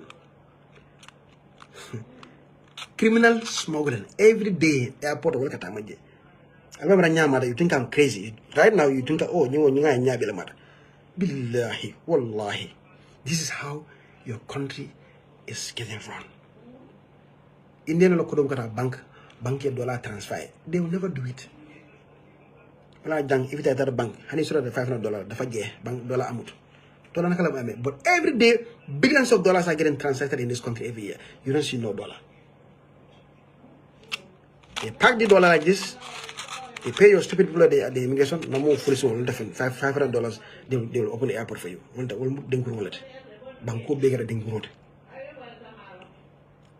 Participating in crimes every day. So they take this dollar. They fly to Dubai. When they go to Dubai, they walk to that bank. They go to the guru ya some bank. They go to the LC in 3 months. Yo. Then the business continues. And the consignment comes, same thing. In 5 years, Indians are getting something here they never get in any part of the world. Dunia country Indian elements of the Gambejan. Yet do koke. Yet sota wularo. Full kumani ya $40. Jam. Dunia kana masoro. Sanji saba komando. Indian dobi cafe nandu. Nalia to me nandu. Adinke cafe punch. $3 million. $3 million. Nandul ka keke poro jana sungu mew jana mentang jana kirikar tele ko samana banjul dara la albir ko hanam banjul maja tele keno so jana bondali 2 km by 2 km ka kete ba hongo fo amad baka fa gambe don fine sai passeport diala kala sai benim passeport sai ko ina rek passeport ko fo nyini gambe kayto sai ka dingo la fudu gambe do ko fudu dumala so men ka fudu nyaaw Europe si indiro sai ko lake e gambe dingo so Ponji Nando Dio ni manka story to yalent ay na airport kuntu jang ani bray airport jang $3 million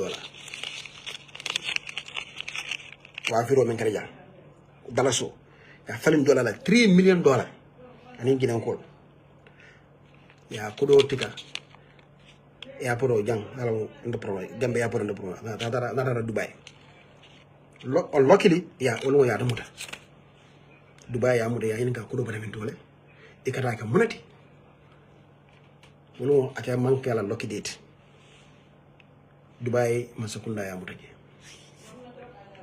ya ares ay kube kata pour que Gambia masakunda dol duku ata fama ni non nandu pour que Gambia masakunda do ngala na la famen dugula nga dol tola ni do kata dal pour que fa ko Gambia masakunda la diwoki alhamdulillah o officiel ñi la fa men dugula o man naso ha e de woni ya mo taje ya ares sangi saba abe mata rebu 3 years albashir njang almamo news kan do mo tax la safara jang criminal ya membe la banko njanga buka fono adul kam njete bandalo nko wonta fenti sangi saba abelari budje lada parni benu house arrest la buka abana Gambia buka fenti Dubai ya mu daje goes of $3 million abani min dola dalani banko fon ko la dum ko di ko yef yamu halis ko di jang Gambia boy ko ha ko di jang ko di jang yas ba itela domoro itela sungut mewo indiano ila jabo indiano ila mental lokoti indiano ila mano indian suguru indian so maketo indian rodo indian building material India. Hanwe ito ko dija. Hani ila man sekundala man kudo itanda enda mo intersolo nyami. Ila man sekundala be fakan be kele kan ima kalma. Ye fuara ne tu point ko ite fuara sa ya accept. Fo sa ite kungo ite ni fuara fo sa ite ni fuara ko muluna. Wala kedela. Ite keda mo fursi ma be complain do. Ay boy bla de ka mo dara boy de ka boy. Boy ngana ba boy no. Ga salta. Every day back where kulul libara jang ta airport ibi iniro jele ka jina ina password fa kamera ngama jang fena keda jang atolu borkan itul benaka nyinara e million ta dollar ya ke pleno ya samba Dubai ndobe sirim baku embe parade naga parado ning lemunol katil. It's uncomfortable truth. So the easy access to capital and dunia kodo business ibike function kodo ta ka business what ile boy it you are dead if function kodo you are finished. You use banks, you use capital. So Mansakunda need to enable that environment for you. Open an investment bank. Their rates are going to be low. Their terms are going to be long. 10, 15 years, 5 years minimum. Agricultural loans. This is what's happening to you. But you follow the thing, you know, man, you can't the cricket bullshit. You see, the young farmer in front of the bullet. Well, I get out a baby Indian no be, but you don't Indian officer. But Burundino Minister Indian or no man. Please give me the I have to go. Because you haven't empowered your people. You didn't create that enable environment to make me a millionaire and make us a millionaire, make Nata a millionaire.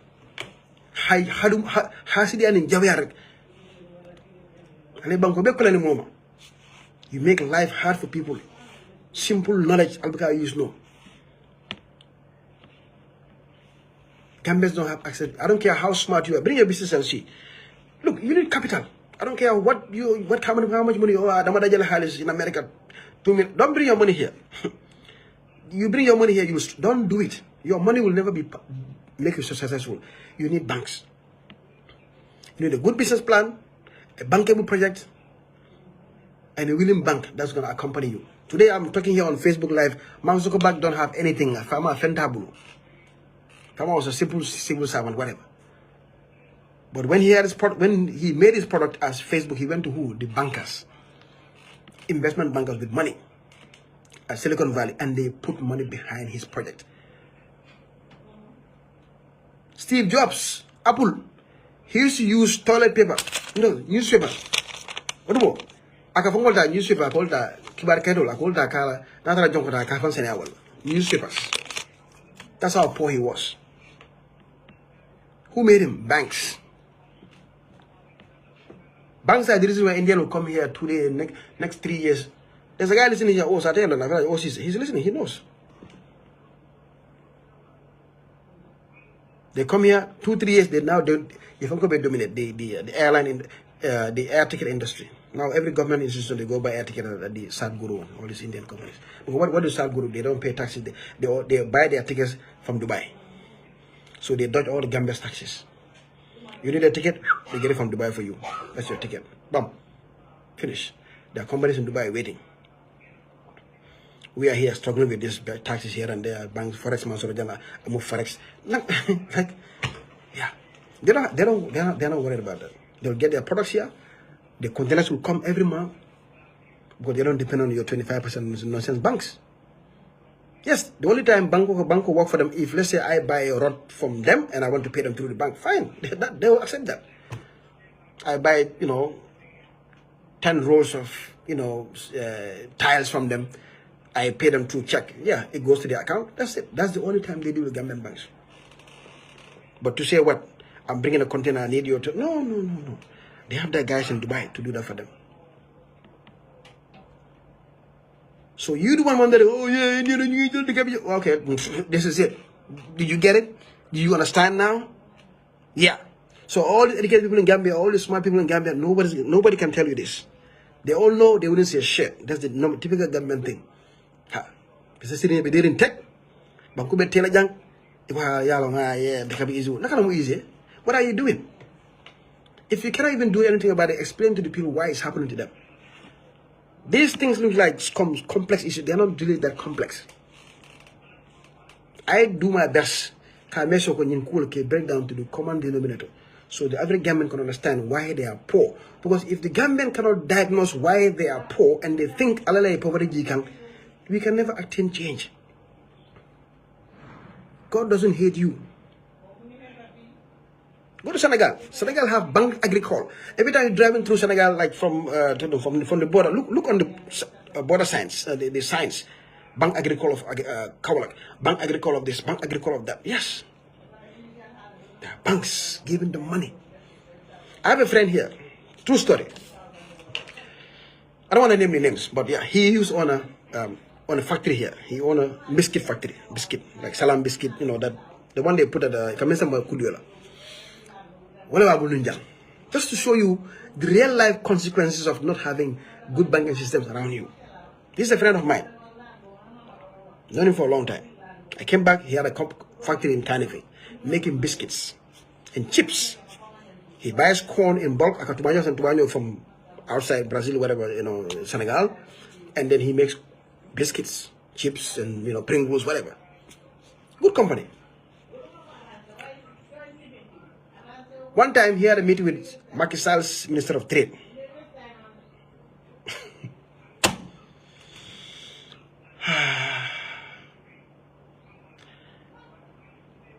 So, I'm a nationalist. If you know me, you know I love Gambia. I hate when I see opportunities leaving my country.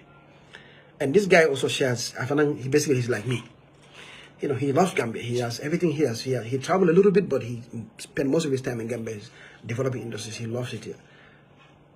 But bringing him Macky Sall Fonko Benta, ala trade minister Benta, we are saying that yo Lloyd of Gambia. Okay, yo, come on. Yo, Gambia. Pourtant, yo, Lloyd of Gambia. La Gambia defal.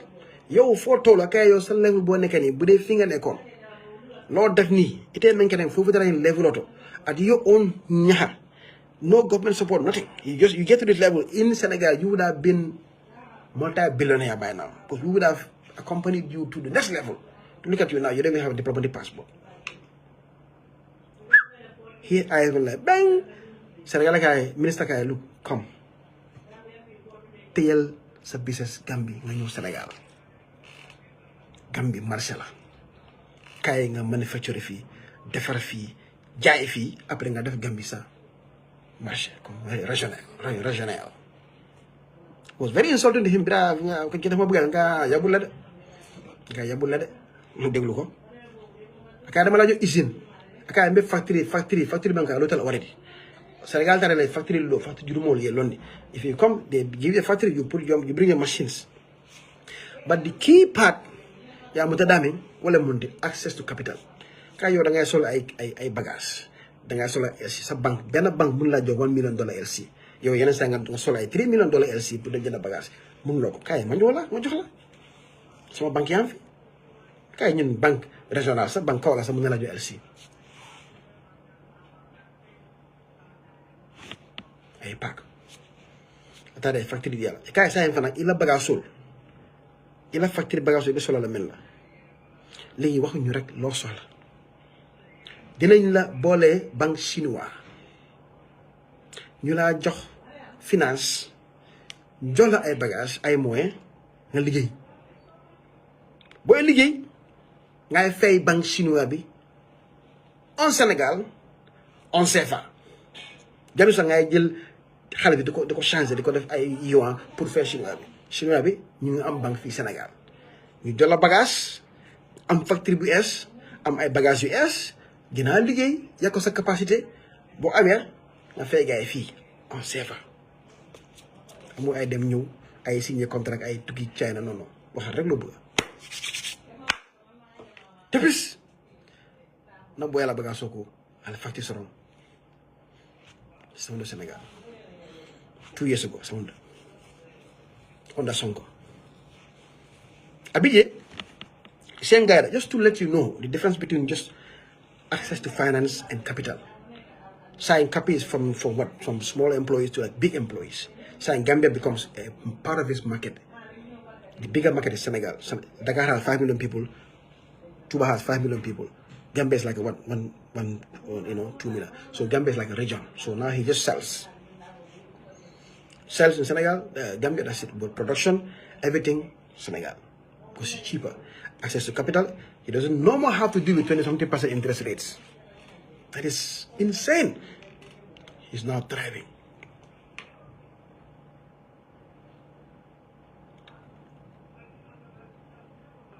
Abidje, at a kilo. Another project to reduce Gambia dependence on foreign. Ako na nyo tuba nyo. Sa utilize no nkanim mburo nkanim foreign 30% nyo foreign 70% wala 60-40. It's much healthier. Diabetes betalala mburo be diala bari 40% of the foreign nyo mburo nyi 40% be kala Gambian products. Nyol bala say nyo menika nyo doku. They can have a market. So nyo jama doku bala say mba sanne bulle. Budu ngana foreign importation on kamem foreign import nga jindi by 30 to 40%. Billions and billions of dollars in savings. Any idea so Gambia fa jaw wala jang idea ka fa jan Senegal atara je birin sonko sita kumoni pitmole sonko ya moy sonko ka ko ni idea meta ñu for Senegal di ngolena ko zin foreign talano up to 60% by using dugub sonko ni idea so do sonko mam mo so do mensa ka Senegal pra yin doke ni na ko ni doke ka mbak ntanga nte na passion dam nga proof le du mbay tende na mburu be diala nañu boña da ñu formula da ñoo 40 to something percent about 40-something percent ñoo the rest for ñu regular mburo but our health benefits is tremendous ya da parende ya jania di sonka domo adi ala minister la ko ala alaji ben kayne faale no ali amra nyama dala bari ma ñi di wada Gambia anara ake bi sonko no wal fajane ya bonu musapandaro malo say bari jani wa bala US na sonko kuma la kasika street bunya ya ta ya sika ya kamunde national treasure ya kamunde diamond no Senegal yala buru e project ko diala say ya kata ñu for ñol ni ñol ni fo ka dada ka di bekril la pour Senegal do ci balu ila jada kende ay beta e mur kendo soto même man ko 100% for ñoti diabetes mo fa kan sa de ko this yo tala by 30% in dunia but Gambia is so found the goddamn gota ndul man we don't even understand certain like we are so ndul baral to a point mo furo e mara to a point me ko saying we don't even know what good leadership is all about again, and there are consequences. So they always look at the impact. Saying do kula keme be capable no friend noble. Bari man ka gambe dent. Be tasso jokan Senegalese government. Bari ya sone anda bulle. Ala banko dimo ala president wa aji beto. Now na dem na. So kapitara ani do ko jele dara do ko jurmol o do ko kilin kamo jele balunde mo tan wala mo lulu so ko say mo tan mo lulu yo multiply by atela do ko ni mentata foare aben jana afaka instead of fankama ila fa do ko la ila fa abe talaka because of man fam bono bata kono man fam bono foare kono by simply thinking. So sa kita ada Jimpex. Tara semua mereka tara every corner Indian bet labero nyina kita. Gambia le manje. Mo kile kena kana jangai minima ka kile le Gambia no mungi isi bagasa America. Kontena kile fula e buru ka ese. Because the bank that see that woman from America, aligning bitiko lo kaban America, instead of banking akai silen ni ni da just na yang easy I containers just now we see your accounts, you bring containers from America. How do we help you to bring 10 containers, silen? So the bank should do. Silen already proved to you. I can do it for myself. I've tried. I bring 1 or 2 containers. Now I just need a push. I don't want to keep spending my money. I've done my best. I've had a store, 3, 4, 5 employees. The clientele is growing. Things are moving. The trajectory there, I'm not asking you to give me money. Pass Dubai. Don't even give me the money. Pay my supplier in Dubai, in America. I'm bringing 3 containers. Next time, I'm bringing 6 containers. Fat. Silen is like a big guy now. You sell, give bank their money, small interest, 10%, 5%. Bank balu, more employees, more good products from America. Instead of this low quality nonsense stuff from Dubai, or China, sort of, right? We're getting stuff from America. Good quality. Because the bank now started to push Silen. Before you know, Silen is a multi-millionaire. And Silen's deposits to the bank is now in the millions every month. The bank is saying, "Woo, look at our balance. Our balance is growing." Not a mass of now, near company, your company, bank $10 million a month. Say, Kulun Flasa. Kulun Saba. Now Nada is thriving. The solar guy, Silver Sonkanara solar company with Tika. You think Silver don't have time to be sitting here talking about government? Not a much, you think Nada cares about what government does? No. There's no position, no ministerial position making $100,000 a month when Natamas is making $100,000 in 30 minutes. Sorry, dollars is in 30 minutes or in 2 hours. Would you trade that for some nonsense office job? No. Then government will start scaring. Government will start like a silator. We become the boss. We take the power by becoming independent. Pay more taxes to the government. Revenues going up.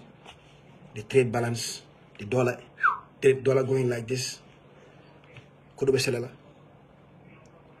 People are producing and selling. Guinea-Bissau is coming and taking products and going.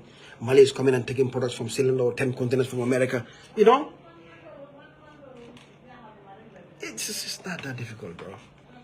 It's really not that hard. It's not. It's all here. It's not a complicated formula. But you have people like Sirinjano Janafala, Sekumbala, this Henry Gomez. Like, what do you expect? It's a tragedy. That happened to us is a tragedy. Uncle Useni Afajane, I want to create, 100 millionaires a year. He said it in 2021. Government thought he was crazy. Now you know why he's not crazy, right? So, what I explain here, I'm not saying this in a vacuum. This is what we believe. When Bauseni came and told you, we're going to want to create 100 millionaires a year, he wasn't crazy. To the average Gambian, yes, he's crazy. Because it are soaked in foarea and butter. You can't even see beyond anything.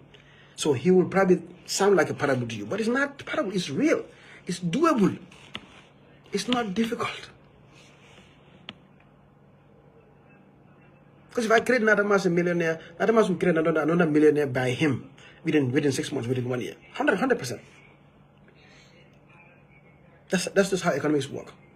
Because it could be $100. Nadamas like business maybe you take a kulu, but sometimes you're gonna need somebody who's gonna supply you fuel for your kulu and your logistics and give it out back when they make supplier.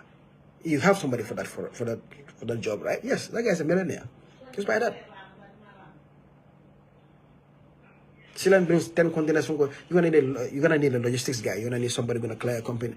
Yes, now you create millionaires. Just like that. Logistics and clear agents. See? It all ties together.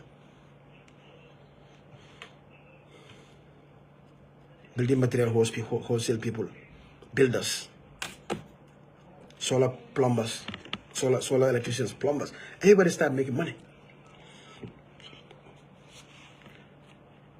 But where are we in the ecosystem of these businesses? We are nowhere to be seen. We don't have any banks. We don't have any contacts. We don't have any cash. So we are condemned to be what? Hopeless consumers. Just buying and crying, complaining, calling our relatives back in America. Oh, if I share, $1,005, that's it. You cry and you cry. You send money. This is it. So, electing UDP is not just about politics. It's not just about electing a party. I just think Gambia deserves better. We deserve people who think. We deserve people who are smart enough to unlock our potential.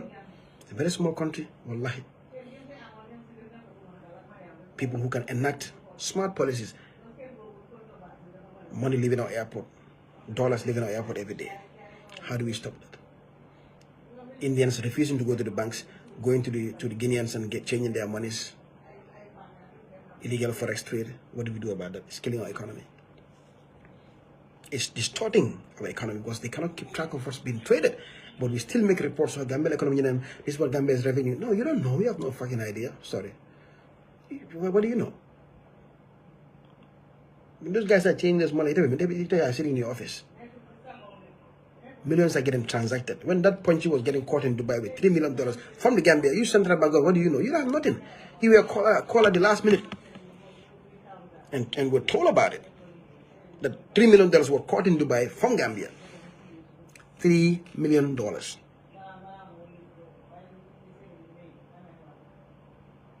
What do you know? You central bank governor, you minister of finance, you have no goddamn idea. Zero. Yet you sit here every year and then you put a report. Oh, Gambia economy grew by. What are you recording? You have no idea. You have no idea. You are liars. You are criminals. You are complicit to criminality.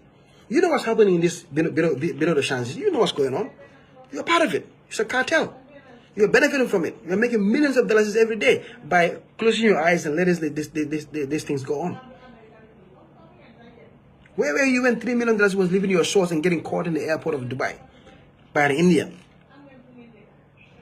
How many of those have escaped our airports and escaped the Dubai system before one get caught? Did you record that? No. Was that caught in your financials? No. But you come and somebody by here for we grow by this, we have forex from our trade balances, this and that. Trade balance my ass. Nothing. Our import cover is, 65% import cover. Like, God. I have no idea. You're lying to Gambians. So what I see these nonsense people. People like Talib Nyonanko, you never hear this kind of stuff from those guys, these things of the world. They have no goddamn idea what's happening. They're just a simple continuation. Talib is a simple continuation of this whole cartel. He's their friend. All this, I'm probably the only guy, that person you're gonna hear this kind of stuff from. Nobody talk about this kind of. Everybody's like, because one way or the other, they'll probably get you somewhere. Even ministers are scared of them. Because the minister was I think I need a cement, well, I need some roadside. I think Indian will carry a tough yellow code for this.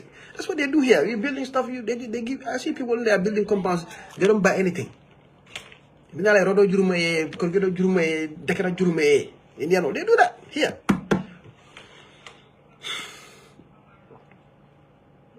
It's cowards.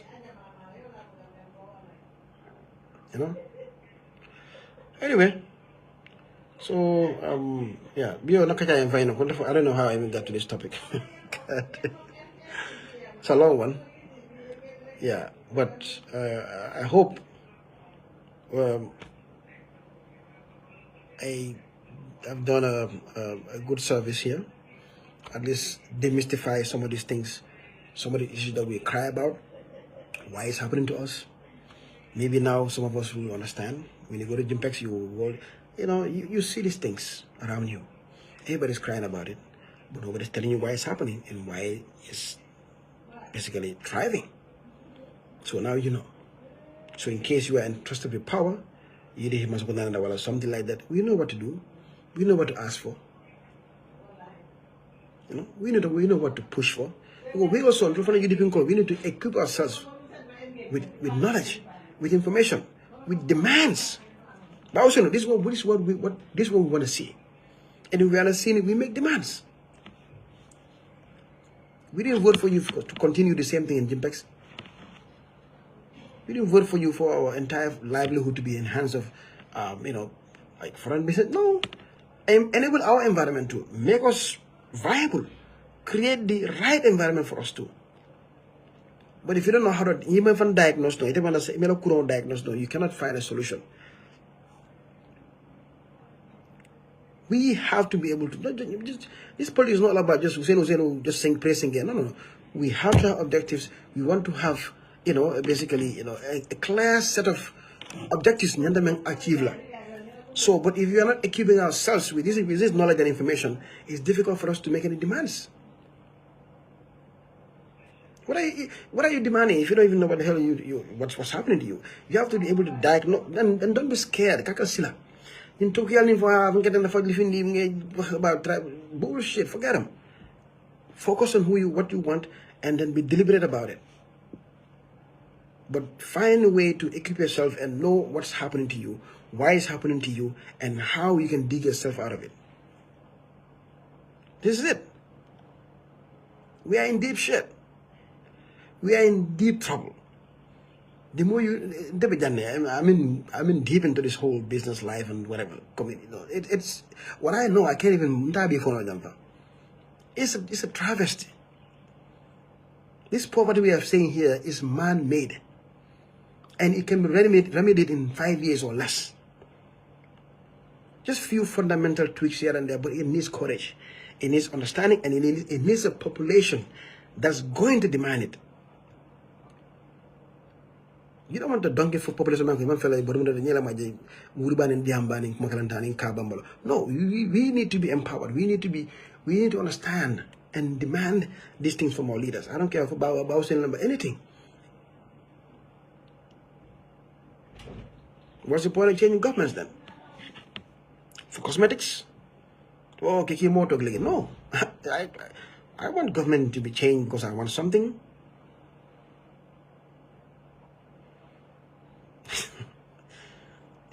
Drama damfa. Wala ñu kata so be tele ya mente ma amana la fla ko xobo ñoko folo atolta si ndoma nga flan ñu mo kata ku mala al mo danal kala de adi amol. You understand? I'm too busy. I have too much stuff in my head. You people, you can't even get your flag colors right. You are sitting here telling me about rescue. Rescue who?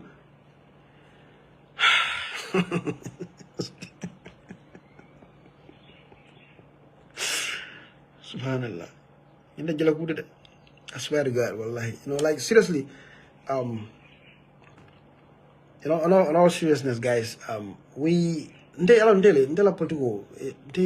only interest in politics is more than livelihood that I better. I'm not in this thing for, no, I want, because I genuinely believe, we are not a poor country. We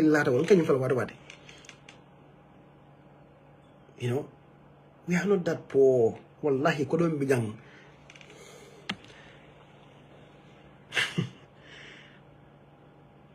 America, okay, I did 20 years out there. I worked. My last job was for the last 15 years I was working, aerospace industry, the Boeings and all that kind of stuff. World-class industries, world-class company. I've been off again. They just. But what I can tell you, with this kind of population, if it's managed properly, the average Gambian will always make more than the average worker in America. I'm telling you. I've seen people who are just small business is making money and then dream of like yeah, it's impossible.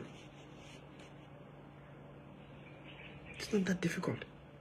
These small corner Indian stores you see like this critical. If you see the amount of, you see their balance. I have friends in the accounting industry who are sometimes bookkeepers for these companies, and I'm like, whoa! I've seen people here $400 million a year. You know, money been they go. You know, you see, calico honey, honey, nyalamat. Yala biko go. Yeah, and I seen it. Balance sheets. Have people in client agents. Have people they see me stuff. I cannot believe it. Because what you need to understand, Gambia, I cannot do come just okay. Wow, Gambia. No, what you need to understand, Gambia is a bread basket for about what Guinea Conakry, Mali 20-something million, Guinea about 18 plus, Guinea Bissau about 9 plus, about 30 to 40 million people that depend on Gambia. I don't know. You don't understand the power of that kind of a situation. You don't get it. So you don't need it. You can be in Gambia. You literally can be here and not have to sell a dime to any Gambian. I know one guy. He's a friend of mine. He does petrol. He does fuel. He does Guinea Conakry. He does Burkina Faso. He does Mali, Liberia. He does Sierra Leone. 4 countries. He doesn't sell one single drop of oil to any Gambian. And he's a Gambian. Lives in Gambia. People don't even know him. Multi-millionaire in dollars. He supplies 4 countries, not less than 100,000 metric tons, over $30-40 million of transaction every month. He doesn't sell a single goddamn oil to any Gambian company. I've been there in Tech, Abidjan. He's my good friend. We hang out all the time. No Gambian client. But what did Gambia give him? Logistical advantage to penetrate Burkina and Mali. That's all you need. The location. That's all. He doesn't need to do with any Gambian. He doesn't have any Gambian clients. Nobody know him. And that's it. His company is registered in abroad. He does business here. And that's it. Make millions. Gambia, he's just here as a person. But nothing of his is done here. Just transit. From the depot, out. Pay taxes to the government. And that's it. This is what Gambia is. So don't worry about the stores. That's also good, yes. You can do things by just your location. Guinea-Bissau don't have anything. They don't produce anything. They depend 99% on Gambia for everything, even much. Gambia, Guinea-Bissau. Chicken. How many chicken does Guinea-Bissau produce? Sorry, produce. Nothing. All that chicken is coming from Gambia. We also import. So we import, bring Gambia, and then export to Bissau. How about you become an exporter? How about you become a chicken producing company, producing about 4 to 5 million chickens a month, selling to Guinea-Bissau alone? Don't worry about Gambians. Don't sell no chicken to Gambia. Because why would Guinea-Bissau company go to Thailand or Malaysia or Indonesia to go buy chicken when they can get it from Gambia? When they come from Gambia to get it from here, they don't have to worry about container times, 2 months in the ship, right? They pay local money, dalasi. They don't have to worry about dollar. Short distance. They're always getting fresh chicken. Quality. Guaranteed. Because they can see my factory. Why would they leave all that and then go to Thailand, America, to bring chicken here that's been killed like 10 months ago? Right? Why? Because Bissau will buy chicken anyway. They'll buy eggs anyway. They'll buy diapers anyway. Why not I create that environment where it's getting bought from me? I am the exporter now. I'll give Guinea-Bissau peace of mind, quality, assurance, no worry about forex, changing pesos into, sorry, CFA into dollar. No, they just come, pay dollars to me, take their chicken, and that's it. Less headache, more money for me. That's just one country, Bissau. Mali be sirin jana Mali la fobe ka banum dolo Gambia Senegal. What am I doing to stop Malians from importing from outside using my country as transit? How about I become what they want to produce? Chicken, eggs, meat.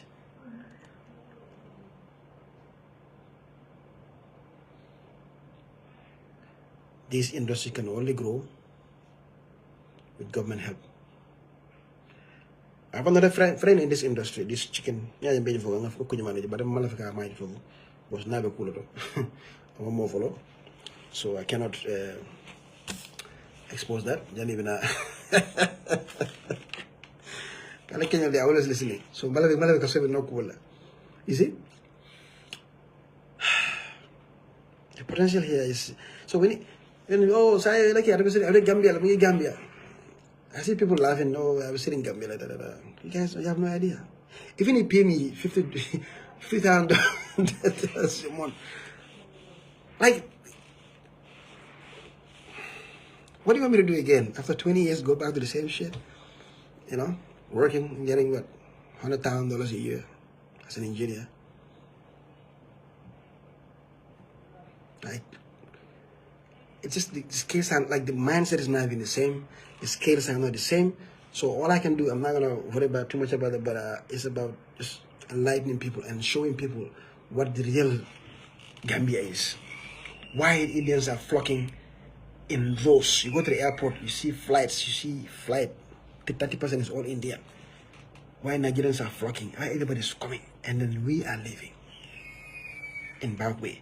This is the equation that I'm trying to break and make you understand why this is a heaven for other people and a hell for us. Once we understand this, now we have a government in place that we put in place. Now we demand that heaven for us.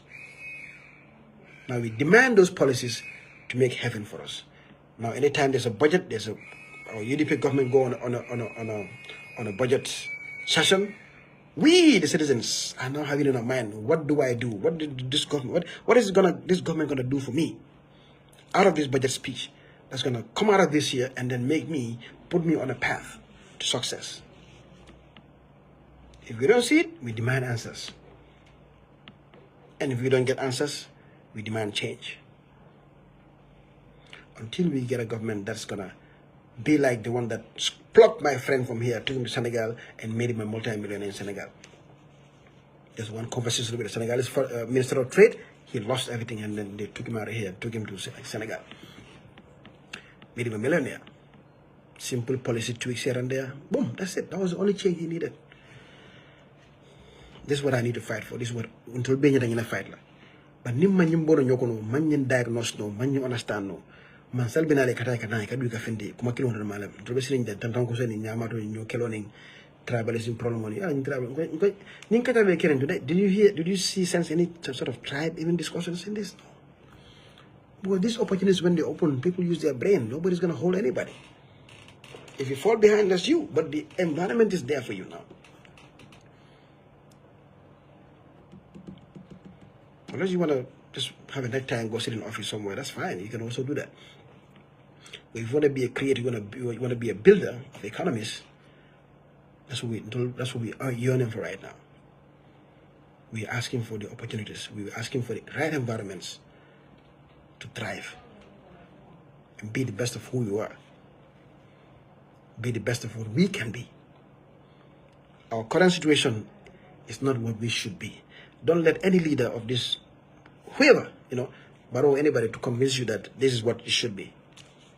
So wala na nyinga mboje kana campaign ka kalero sama mole ani nyim fol ding ani nyim national school ding. It really boils my blood. Like I'm like, yeah, this is a population that doesn't know who they are. They don't understand their power. Don't understand where they want to be. Yeah. So okay, God. So sorry, my throat is starting to itch. I'm gonna have to. I think I'm developing a cold or something.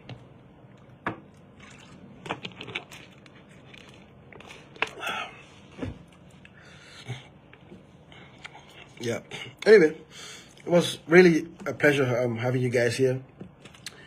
It was an impromptu discussion. I wasn't planning it. I was just sitting here like Sunday evening thoughts. So let me pop up and just have a quick random discussion, and it kind of led to this part. I completely did not write anything down. I didn't plan it. It just started coming, and then my frustrations over the years about how things are moving and where we are, what we could be, and things that I see, my experiences, and I'm privileged to be privy to certain things that many people are not. So it's about, you know, it's good to come out here sometimes and help, you know, bring these things to light. So hopefully one or two of us will learn here and then amplify the information and start holding ourselves accountable for the future that we should be expecting from our leaders. We're not asking for handouts. We're not asking for you know, charity. We just need a enabling environment. Not much. You know this gum from America? Fenda, if you come and bring Malina, that's all America thing. This is what they buy for me. This on this telephone I like. My gum, 5 gum. Yeah, so exactly. So it's a pleasure, man. It's a pleasure having you. I will take a leave of you right now, and hopefully we'll gather. Sangu, yeah, I know. These people are stupid, so I don't really. So we'll have another time, man. Any flavor, nigga. Peppermint, spearmint, everything. All right, guys. Bye-bye.